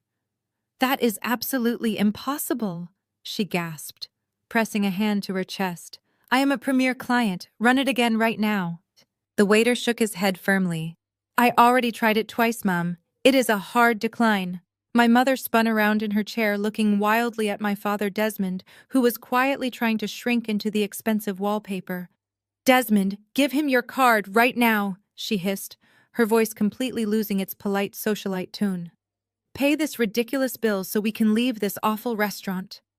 My father fumbled nervously with his wallet, his hands shaking so violently he almost dropped it onto the floor. He pulled out his own credit card and handed it to the waiter, refusing to make eye contact with anyone in the room. The entire dining room watched in absolute stunned silence as the waiter took the final card and walked away. The tension was so thick you could practically cut it with a steak knife. Dominique was staring at Spencer with a look of pure, terrified confusion. Spencer was frantically tapping his phone screen, his face turning a sickly shade of pale gray as he realized he was completely locked out of every single financial account he possessed. He looked up and met my eyes across the table. I gave him a slow, chilling smile, raising my water glass in a silent, mocking toast to his ruined future. He instantly knew that I was the one pulling the strings. The head waiter walked back into the private dining room carrying my father's credit card. "Declined," the waiter said, flatly, dropping it onto the table. At this point, the wealthy guests could no longer contain their reactions. Loud whispers erupted across the long mahogany table. The women from the church auxiliary board were leaning in close to each other, exchanging horrified and delighted gossip about the Williams family financial ruin. Pastor Davis frowned deeply, crossing his arms over his chest, as he looked at my parents with severe disappointment. The flawless image they had spent decades building was completely shattered in a matter of 5 minutes. My mother was hyperventilating, clutching her chest, as she realized her elite friends were actively laughing at her. "This is a massive mistake," she cried out, standing up from her chair. I demand to speak to the manager of this restaurant immediately. Your payment terminals are obviously broken and you are publicly humiliating my family. The head waiter did not even flinch at her aggressive tone. I have already informed the general manager about the situation, ma'am, the waiter replied, stepping back from the table. He is on his way right now. The loud whispers in the room suddenly died down as heavy footsteps echoed in the hallway outside. The massive oak doors to the private dining room were pushed open very slowly. The general manager of the exclusive restaurant stepped into the room looking incredibly serious. But he was not alone. The entire family froze in absolute terror as they saw who was walking right behind him. The manager was flanked on both sides by two tall, heavily armed, uniformed police officers. The two police officers stepped into the brightly lit dining room, their heavy black boots thudding against the polished hardwood floor. The silver badges on their dark uniforms caught the light from the crystal chandeliers overhead. The general manager walked a few steps ahead of them, clutching the 3 declined credit cards in his hand.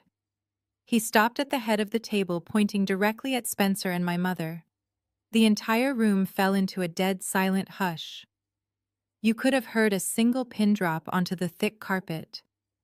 Pastor Davis slowly stood up from his chair, looking incredibly alarmed. The wealthy women from the church auxiliary board leaned away from the table, acting as if my parents suddenly had a highly contagious disease.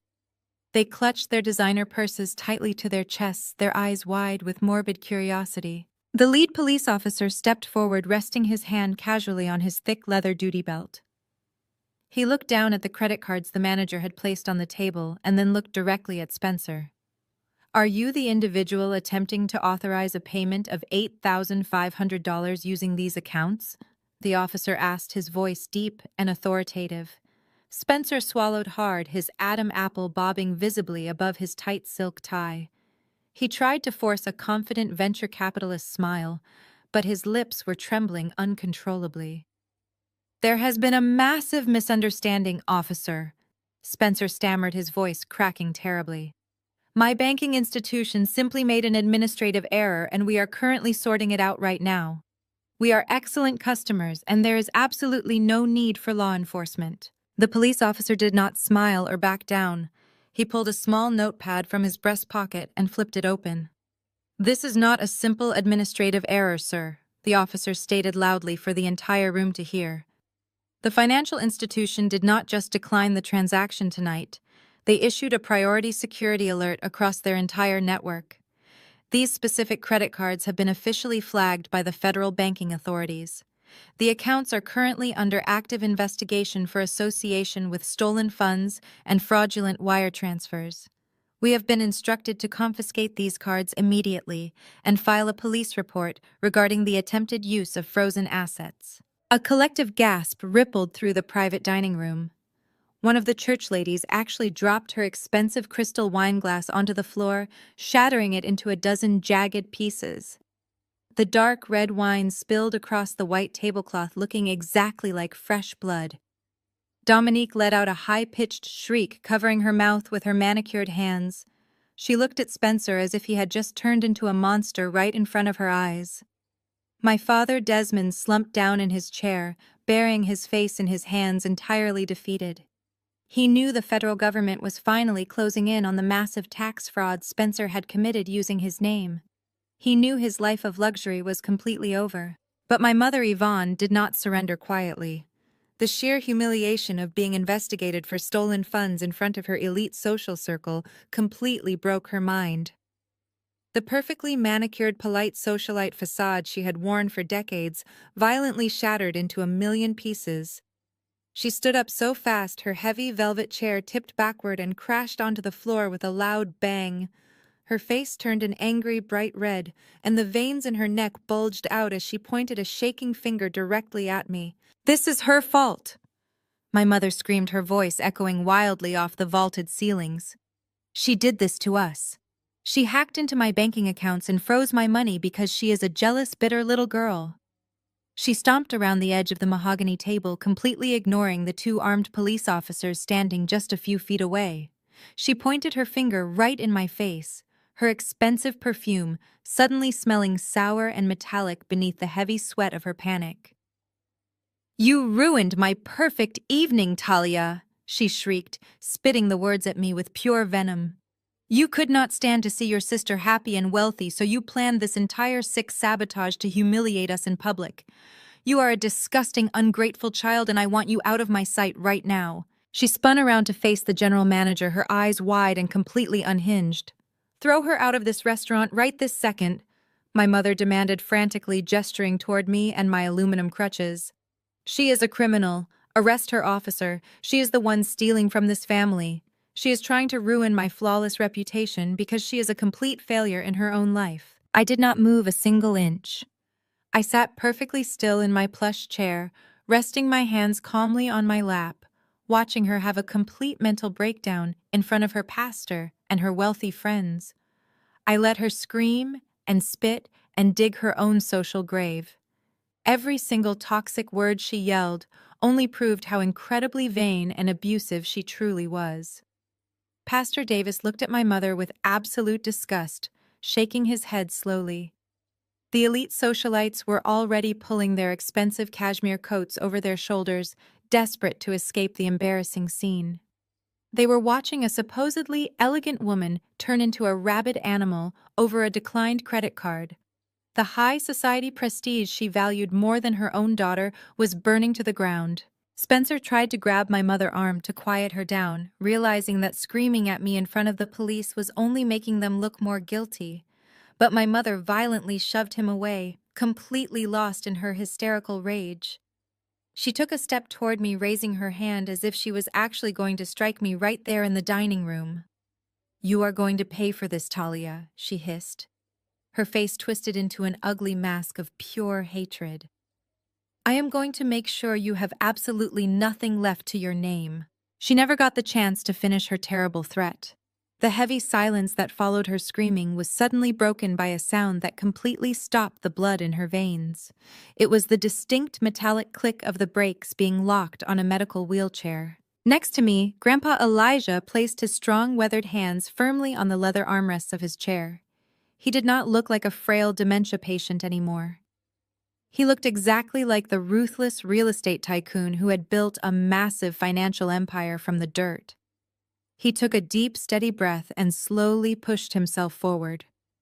My mother froze mid-step, her raised hand dropping limply to her side as her eyes widened in absolute sheer horror. The church ladies stopped walking toward the door, completely paralyzed by the impossible sight. Even the two police officers took a step back in sheer surprise.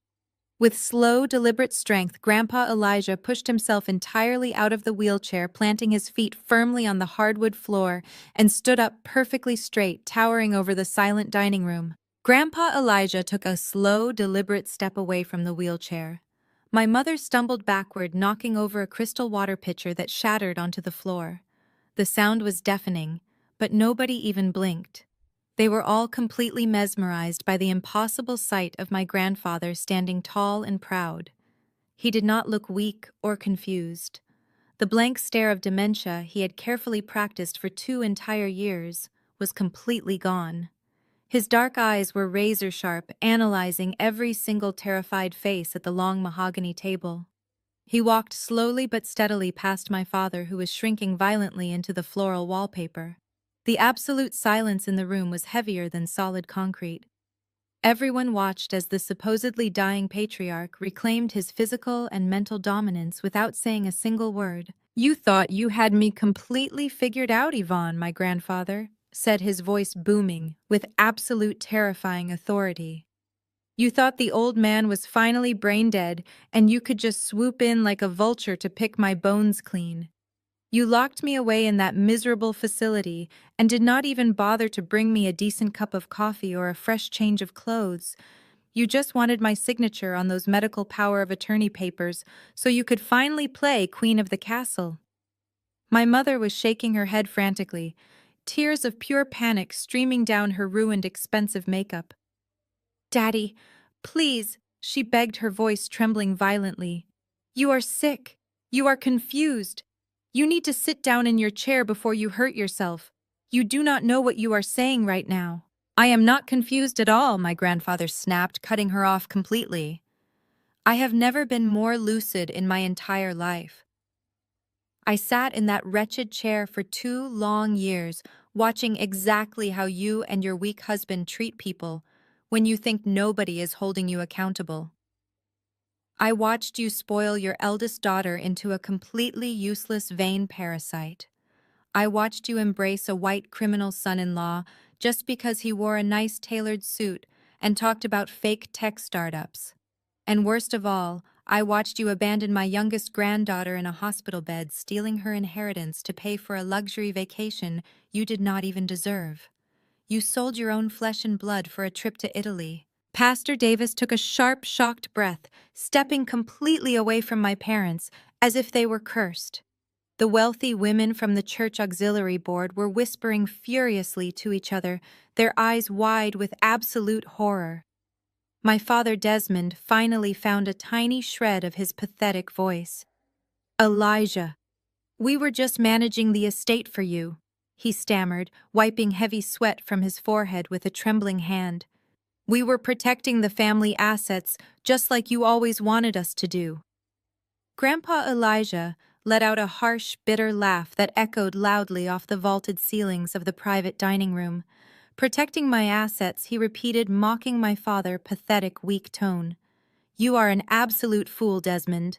You do not even know what you are supposedly protecting. My grandfather turned his intense, piercing gaze toward the entire room, addressing the elite guests and the police officers directly. Every single thing this pathetic couple claims to own actually belongs entirely to me, he announced loudly, his voice ringing with undeniable truth. The sprawling brick colonial mansion they sleep in belongs to my living trust. The luxury cars they drove here tonight belong to my living trust. The country club memberships, the designer clothes, the massive bank accounts, none of it belongs to them. Legally speaking, Yvonne and Desmond Williams do not own a single piece of property to their names. They are completely and utterly broke. They are nothing but glorified tenants spending money they did not earn. The collective gasp from the elite African-American socialites was incredibly loud and satisfying. My mother let out a small, terrified whimper, realizing her deepest, darkest secret had just been brutally exposed to the exact people she was desperately trying to impress. You have been living on my charity. My grandfather continued, his voice dripping with pure, unfiltered disgust. I gave you provisional access to my wealth, hoping you would eventually use it wisely and take care of each other. But the moment you stole that $147,000 from Talia, you proved you were nothing but greedy, selfish thieves. So I am taking every single penny back right now. He reached into the inside pocket of his charcoal suit and pulled out a single sheet of heavy watermarked legal paper. As of yesterday afternoon, I have officially revoked all of your managerial rights to the family estate, he declared, holding the document up high for the police officers to see. I have completely frozen every bank account and voided every credit card connected to my trust. The wealth you have been showing off tonight is entirely gone. You will not have access to a single dime of my money ever again. You are going to have to learn how to survive in the real world without my massive wallet protecting your fragile egos. My parents looked like they had been physically struck by a massive speeding train. Their mouths hung open in silent agony. They realized they were standing in a 5-star restaurant with a massive unpayable bill, staring at federal bank fraud charges with absolutely no money to hire a defense lawyer. They had lost their home, their cars, and their entire social standing in less than 10 minutes. But Grandpa Elijah was not finished dropping destructive bombs on their lives. He turned toward me, placing a strong, warm hand on my shoulder. And to make sure my legacy is protected from parasites, he announced proudly, I have officially named Talia as the sole trustee and master of the entire Williams family estate. She controls everything now. My mother's face twisted into an expression of pure, unadulterated horror. She looked at me sitting quietly with my aluminum crutches, realizing that the daughter she had verbally abused and cast aside was now the most powerful person in the room. The daughter she had aggressively threatened to disown just a few hours ago was now the legal owner of the very roof over her head. The absolute poetic justice of the moment was so incredibly sweet, I could actually taste it. The wealthy church ladies began slowly backing out of the private dining room, wanting absolutely nothing to do with the disgraced bankrupt family. The lead police officer stepped forward again, tapping his pen against his small notepad.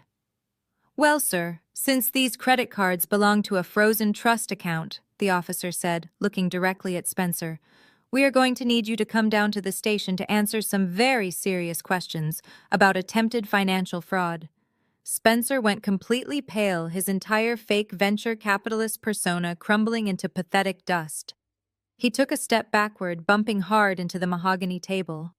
But before the armed officers could even reach for their metal handcuffs, Dominique suddenly lost her mind. She lunged forward, placing herself directly between the police and her husband, screaming at the top of her lungs to defend the man who was actively destroying her life. Dominique pushed her hands aggressively against the chest of the lead police officer, her designer gown swishing wildly around her legs. "You cannot arrest him!" she shrieked, her voice echoing like a siren in the private dining room. "He is a highly successful venture capitalist, and you are making a massive mistake. My husband makes more money in a single week than you make in an entire year, so you better step away from him right now before I sue this entire police department." Spencer cowered behind his wife, using her slender body as a human shield against the armed officers.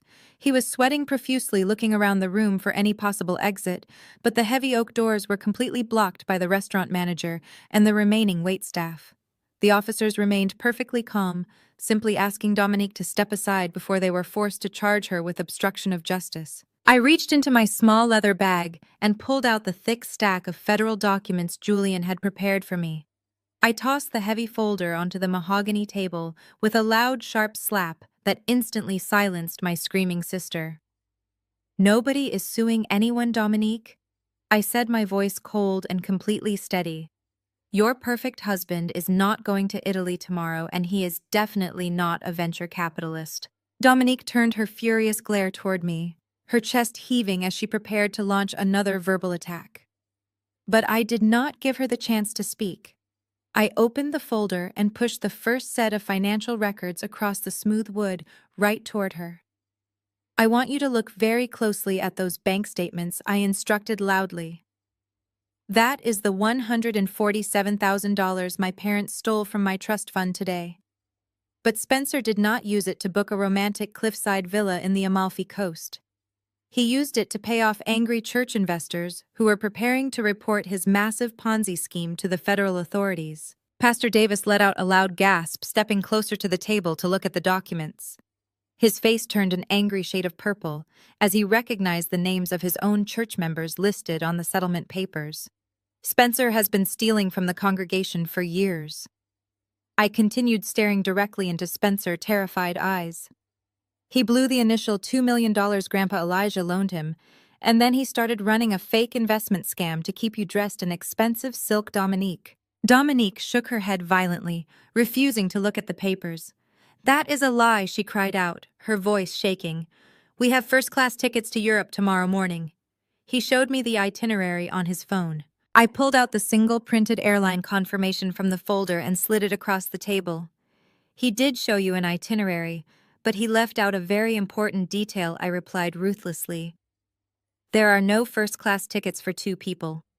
There is only one single coach ticket purchased under his name, and it is not a flight to Italy. It is a one-way ticket to a small island nation with absolutely no extradition laws to the United States.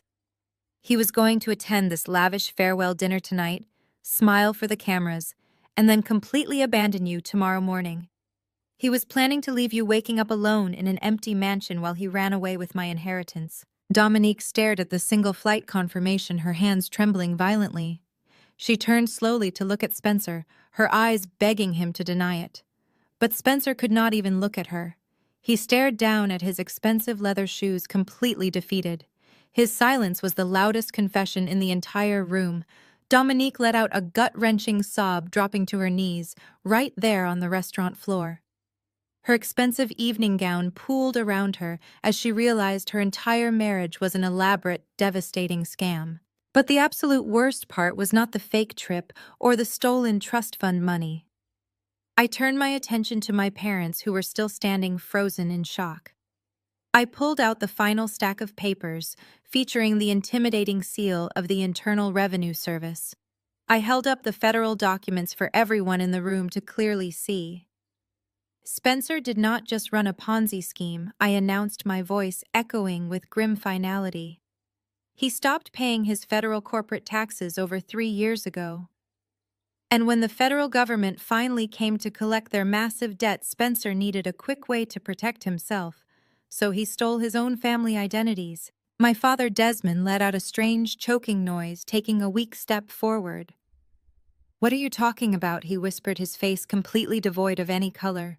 His hands were shaking so terribly he had to lean against the back of his chair just to remain standing. I dropped the IRS documents onto the table right in front of him. "He stole your social security numbers, Dad," I said bluntly, without a single ounce of sympathy. "He forged your signatures, and he legally bound both you and Mom as the primary guarantors for his failing shell company. You are entirely responsible for hundreds of thousands of dollars in federal back taxes and massive financial penalties. And because you signed those original trust documents giving him his seed money years ago, the federal government considers you active co-conspirators in his fraud." My mother, Yvonne, let out a horrifying shriek, grabbing her hair with both hands. "No," she screamed, her voice tearing through the quiet room. "We did not know anything about a scam. We just wanted to help him succeed. We are good, upstanding members of this community. The federal agents are not going to care about your socialite reputation, Mom," I replied coldly.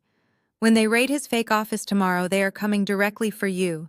You are facing complete federal bankruptcy and actual prison time. You sacrificed your own injured daughter and stole my grandfather money just to protect a criminal who secretly built a federal prison cell with your names written right on the door." The lead police officer had heard absolutely enough.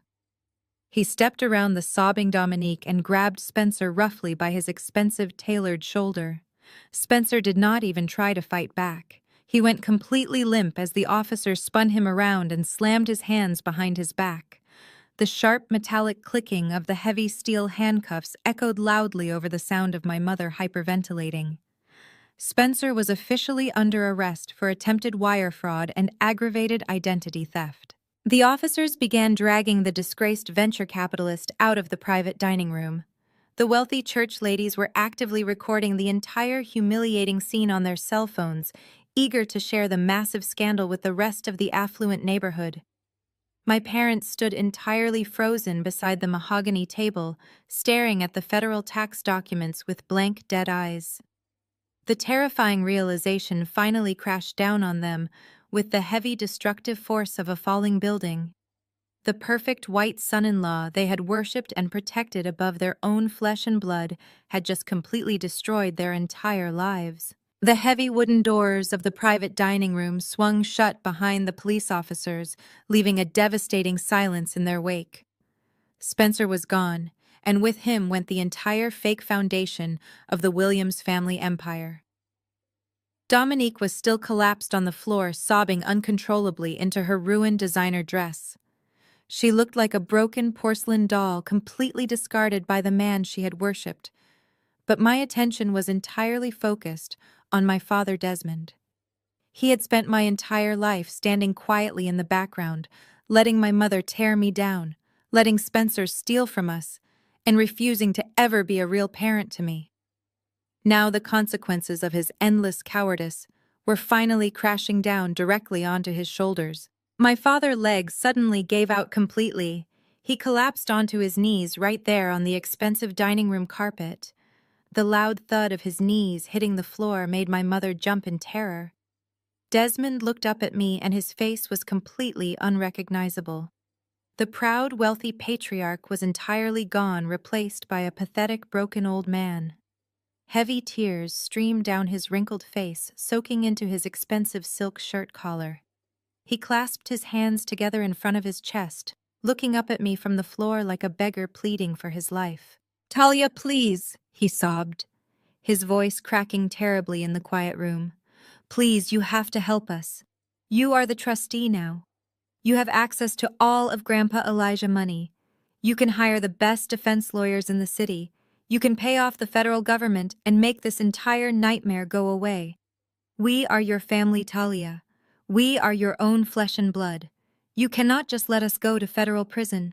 I am an old man, and your mother would absolutely not survive behind bars. You have to save us. We made a terrible mistake, but we are still your parents." He was openly weeping, begging for salvation from the exact same daughter he had abandoned in a hospital bed just a few days ago. My mother Yvonne had fallen into a neighboring chair, completely paralyzed by shock, holding her face in her hands and rocking back and forth. She did not even have the strength to yell anymore. The wealthy socialites from her church had completely vanished, slipping out the side doors to distance themselves from the massive federal crime scene. We were the only ones left in the destroyed private dining room, alongside the restaurant manager and Grandpa Elijah. I looked down at my father kneeling on the floor, and I felt absolutely nothing. There was no pity, no sadness, and no lingering guilt. The little girl who used to crave his love and protection had completely died on that hospital bed when he let them steal her inheritance. I leaned heavily on my aluminum crutches and took one step closer to him, looking down into his pathetic, crying eyes. "Do you remember what you told me in the hospital recovery room, Dad?" I asked, my voice freezing cold and echoing loudly in the empty room. "Do you remember standing there while I was bleeding from broken ribs, begging you to tell me where my trust fund went? You told me you used it to pay for a luxury vacation because Dominique was feeling a little bit sad. And when the nurse handed me a $15,000 medical bill, I could not pay, you did not even blink. Do you remember the exact words you said to me right before you walked out the door to go to a wine tasting party?" My father choked on his own tears, shaking his head weakly. "Please, Talia," he begged again, reaching a trembling hand out toward my cast. "I am so deeply sorry." "Oh." I stepped back, pulling my injured leg away from his touch. "You told me I was a big girl now." I reminded him loudly, refusing to let him escape his own cruelty. "You told me I was completely independent and that I should just use my medical insurance to handle it. You told me to figure out my own problems because the family needed to protect its image. You walked away and left me completely penniless and trapped in a hospital bed without a single ounce of guilt." I paused, letting the heavy silence wrap around his throat like a tight rope. "So that is exactly my advice to you tonight, Dad." I continued, my voice dropping to a harsh, ruthless whisper. "Just use your insurance to handle it. Use your insurance to pay off the federal government and hire a criminal defense lawyer. You are a big boy now. Figure it out yourself." My father let out a loud, agonizing wail, dropping his face into his hands.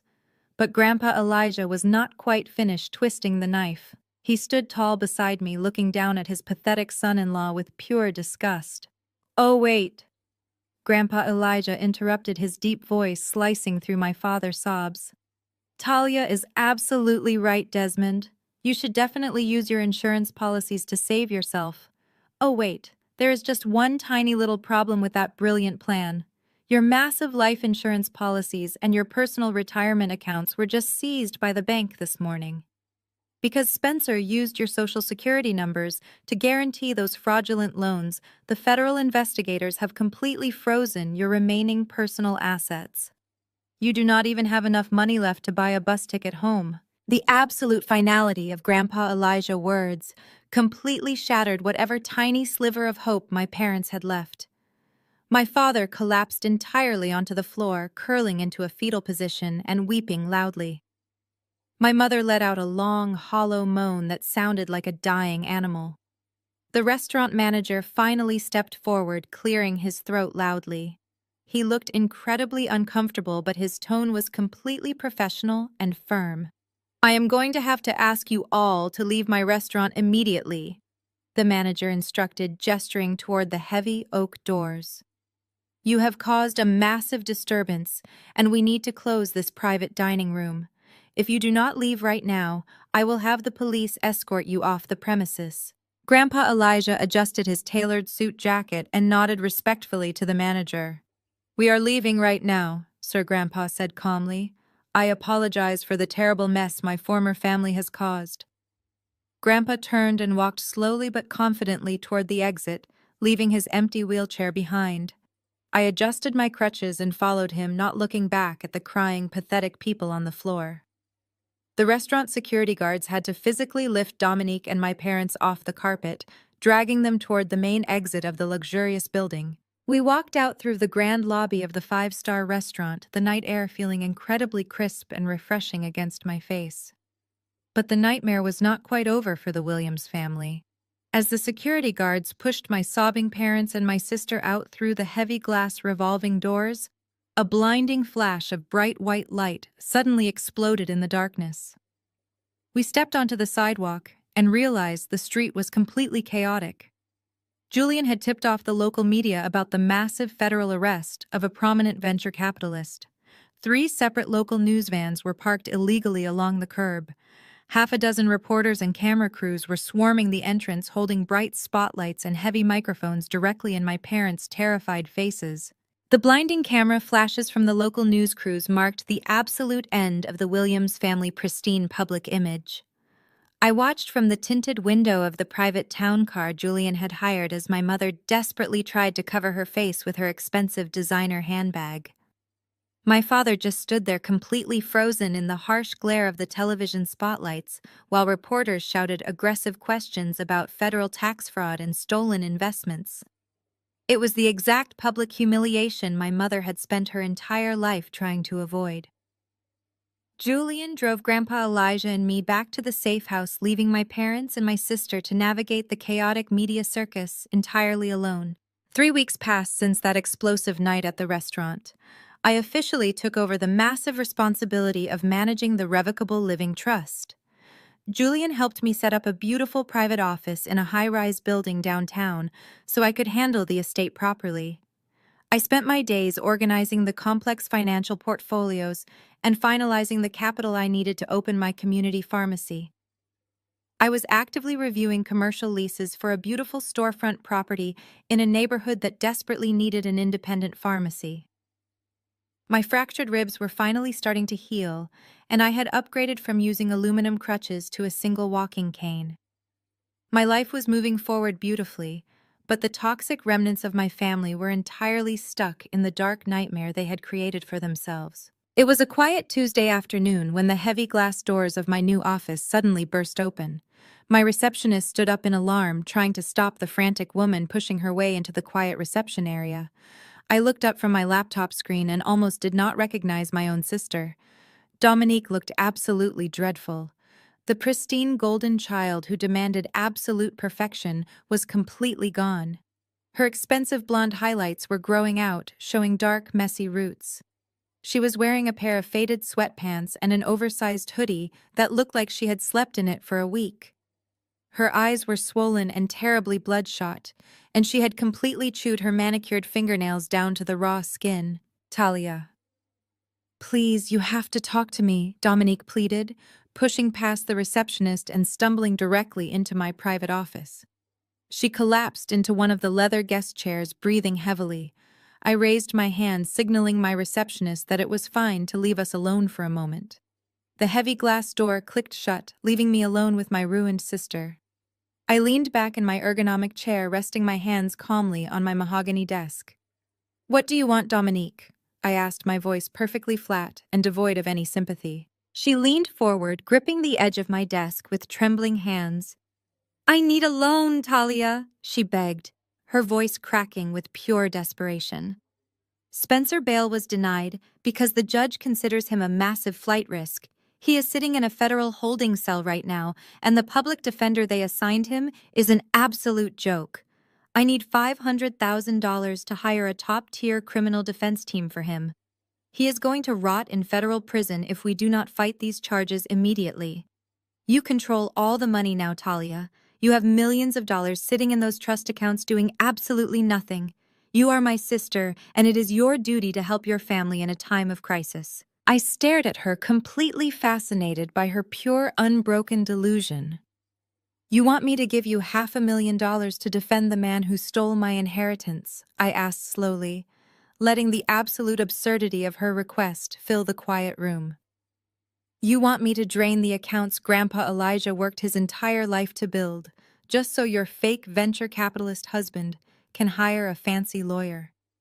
You want me to fund a criminal defense for a man who forged our parents' signatures and destroyed their lives just to save himself. Dominique shook her head frantically, hot tears spilling down her pale cheeks.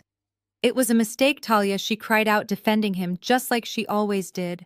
He was just under so much pressure to provide for our family. He was trying to build a massive empire for us. You have to understand that he truly loves me. He would never intentionally hurt us. I felt a cold, ruthless anger rise in my chest. I opened the top drawer of my desk and pulled out a printed copy of the single one-way airline ticket to the island nation.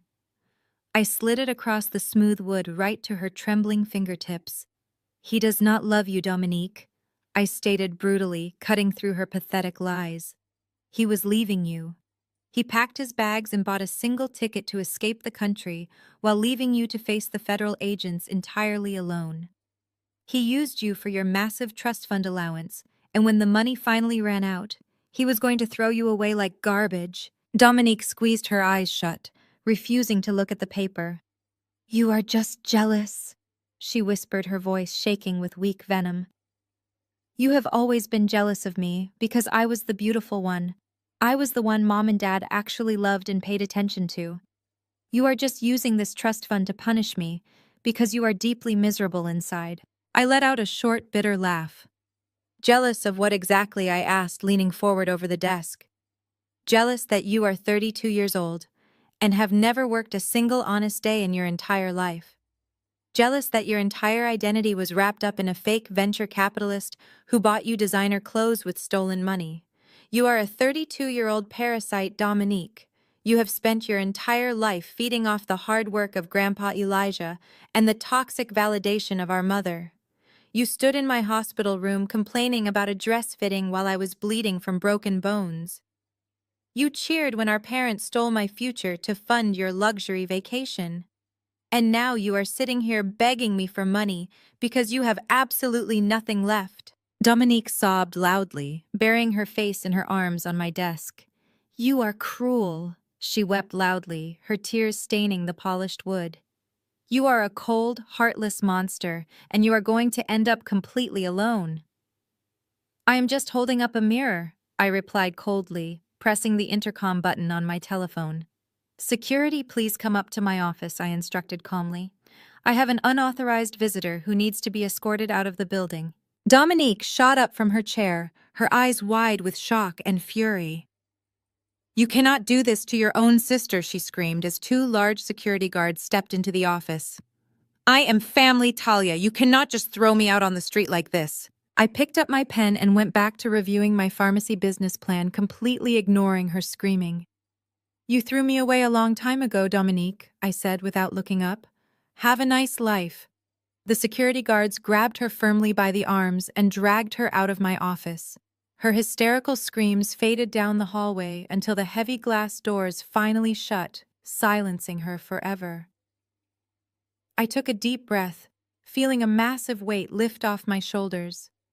The golden child was finally completely powerless. But her humiliation was nothing compared to the absolute social destruction that was about to hit my parents. By the time Sunday morning arrived, the entire affluent African-American community was completely buzzing with the scandalous news of the Williams family downfall. Pastor Davis stood at his heavy wooden pulpit and delivered a blistering, fiery sermon about the devastating sins of vanity and greed. He did not explicitly mention my parents by name, but every single person sitting in those polished wooden pews knew exactly who he was talking about. He spoke about the dangers of building a house on a foundation of lies and how the pursuit of material wealth would eventually rot the soul from the inside out. The local news had run the story of the massive federal arrest for 3 consecutive days, featuring very clear footage of my mother screaming at the police outside the restaurant. The pristine social reputation she had spent decades meticulously building was completely incinerated in a matter of hours. On Monday afternoon, the church auxiliary board held an emergency meeting. My mother, Yvonne, had served as the president of that board for 7 years, using her elite position to judge and belittle anyone who did not meet her ridiculous financial standards. They voted unanimously to strip her of her title and permanently remove her from the committee, citing a moral clause in their organizational bylaws. When she tried to call her wealthy high society friends to complain and beg for sympathy, they simply let her calls go straight to voicemail. The elite women she used to drink expensive wine and play tennis with completely shunned her acting as if she had suddenly died. In their highly exclusive circles, poverty and federal criminal investigations were the ultimate unforgivable diseases. But the severe social isolation was only the very beginning of their punishment. The Revocable Living Trust officially initiated the legal eviction process for the Grand Colonial Mansion. Grandpa Elijah was absolutely merciless. He gave them exactly 1 week to pack their personal belongings and vacate the massive property.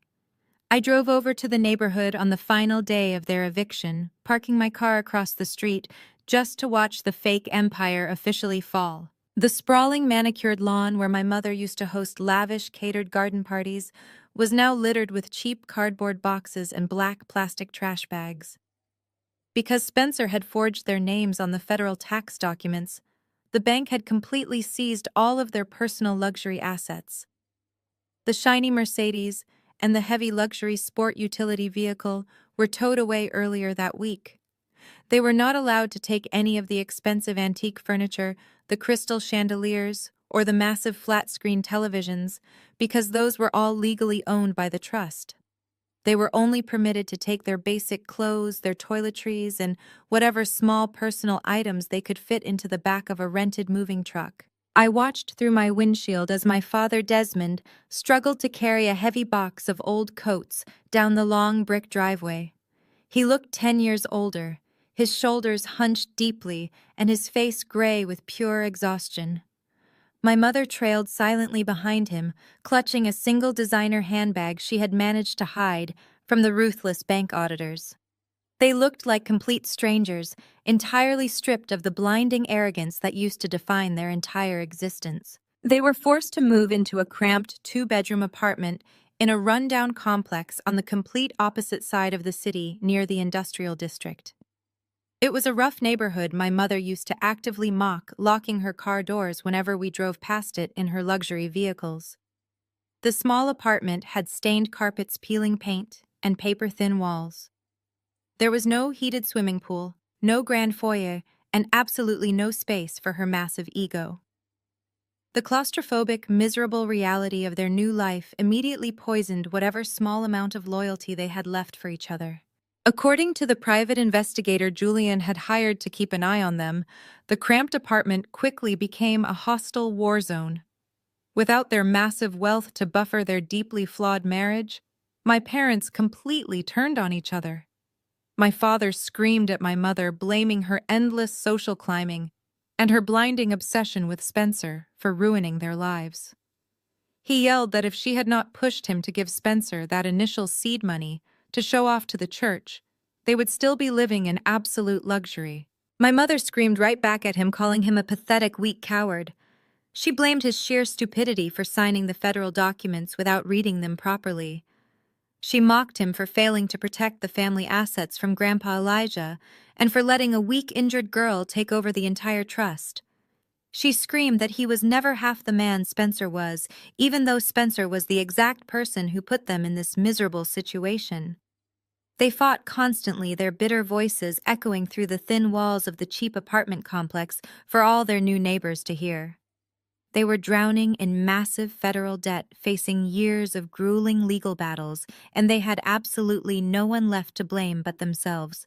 Dominique eventually moved into the tiny second bedroom of that miserable apartment a few weeks later after the bank officially foreclosed on her own massive house.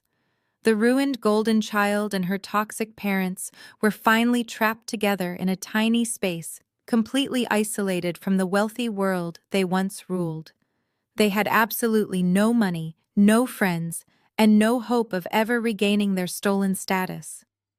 The villainous side of the Williams family was completely and utterly shattered, left to suffocate forever under the heavy, crushing weight of their own terrible choices. One entire year has passed since that chaotic night outside the restaurant. The changing of the seasons brought a deep, profound peace to my life that I had never experienced while living under the heavy shadow of the Williams family. I am sitting on the wide wraparound porch of the new house I bought for myself, entirely on my own merit. The afternoon sun is casting long, golden shadows across the wooden floorboards, and a gentle summer breeze is rustling through the large oak trees in my front yard. I take a slow sip of ice-cold sweet tea, letting the sweet, familiar taste wash over me.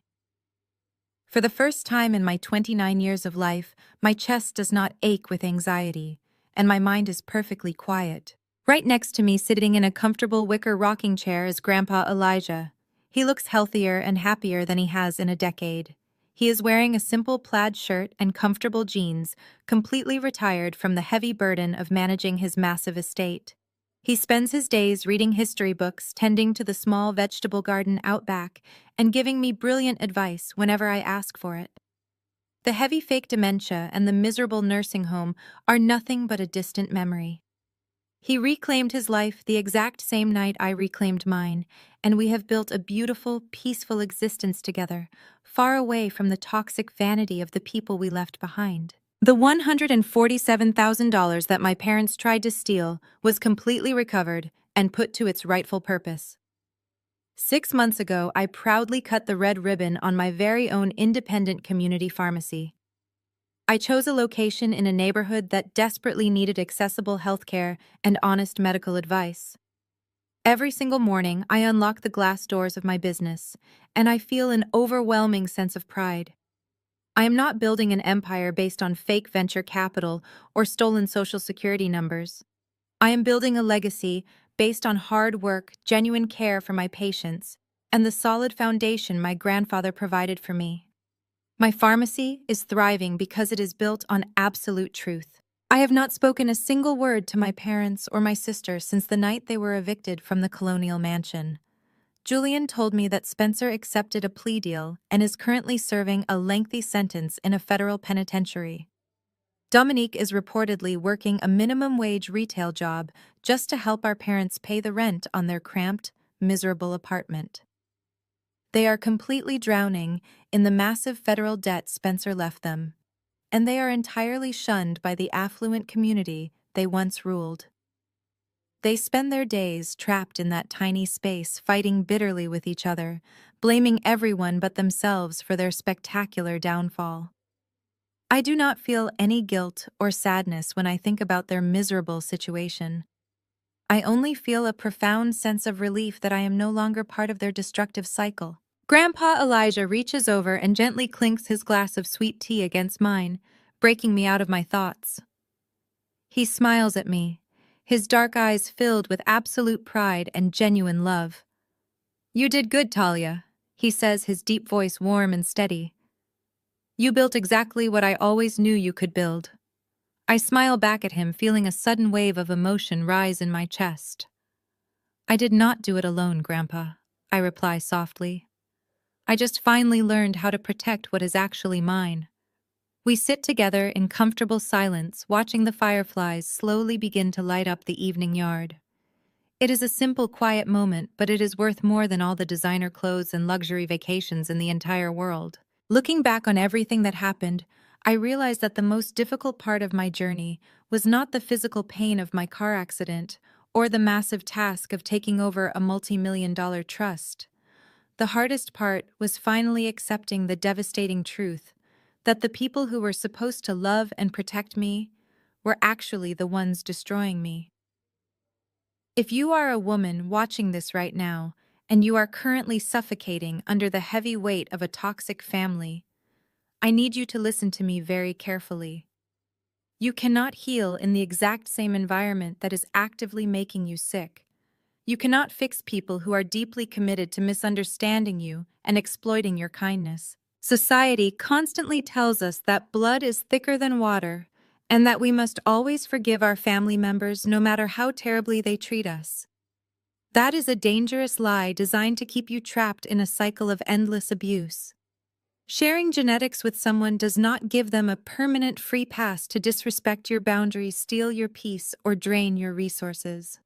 Walking away from a toxic family is not an act of selfishness or cruelty. It is the ultimate act of self-preservation.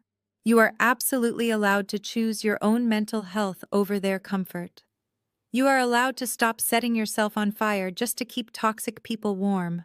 It takes an incredible amount of strength to look at your own parents and realize they are incapable of loving you the way you deserve to be loved. It is terrifying to walk away and face the world entirely alone. But I promise you the peace you will find on the other side of that difficult decision is beautiful beyond words. You will discover a deep well of resilience inside yourself that you never even knew existed. You will build your own chosen family with people who respect you, validate you, and celebrate your successes instead of being jealous of them. Do not let anyone convince you that you have to accept abuse just because they share your last name. Have you ever had to make the painful decision to cut off a toxic family member to protect your own peace and future? How did you find the strength to finally walk away from the people who constantly underestimated and exploited your worth? I would absolutely love to hear your personal stories of survival and independence in the comments section below. Your journey matters, and sharing it might be exactly what another woman needs to hear today to finally break free from her own nightmare. If my story resonated with you or gave you the courage to stand up for yourself, please hit the like button and subscribe to this channel for more stories of healing resilience and ultimate justice. Do not forget to share this video with anyone who might be struggling with difficult family dynamics right now. Thank you so much for joining me on this incredible journey to freedom. Always remember that your life is entirely yours to build, and you deserve every single ounce of peace and happiness that comes your way. Stay strong, keep protecting your boundaries, and I will see you all in the very next video.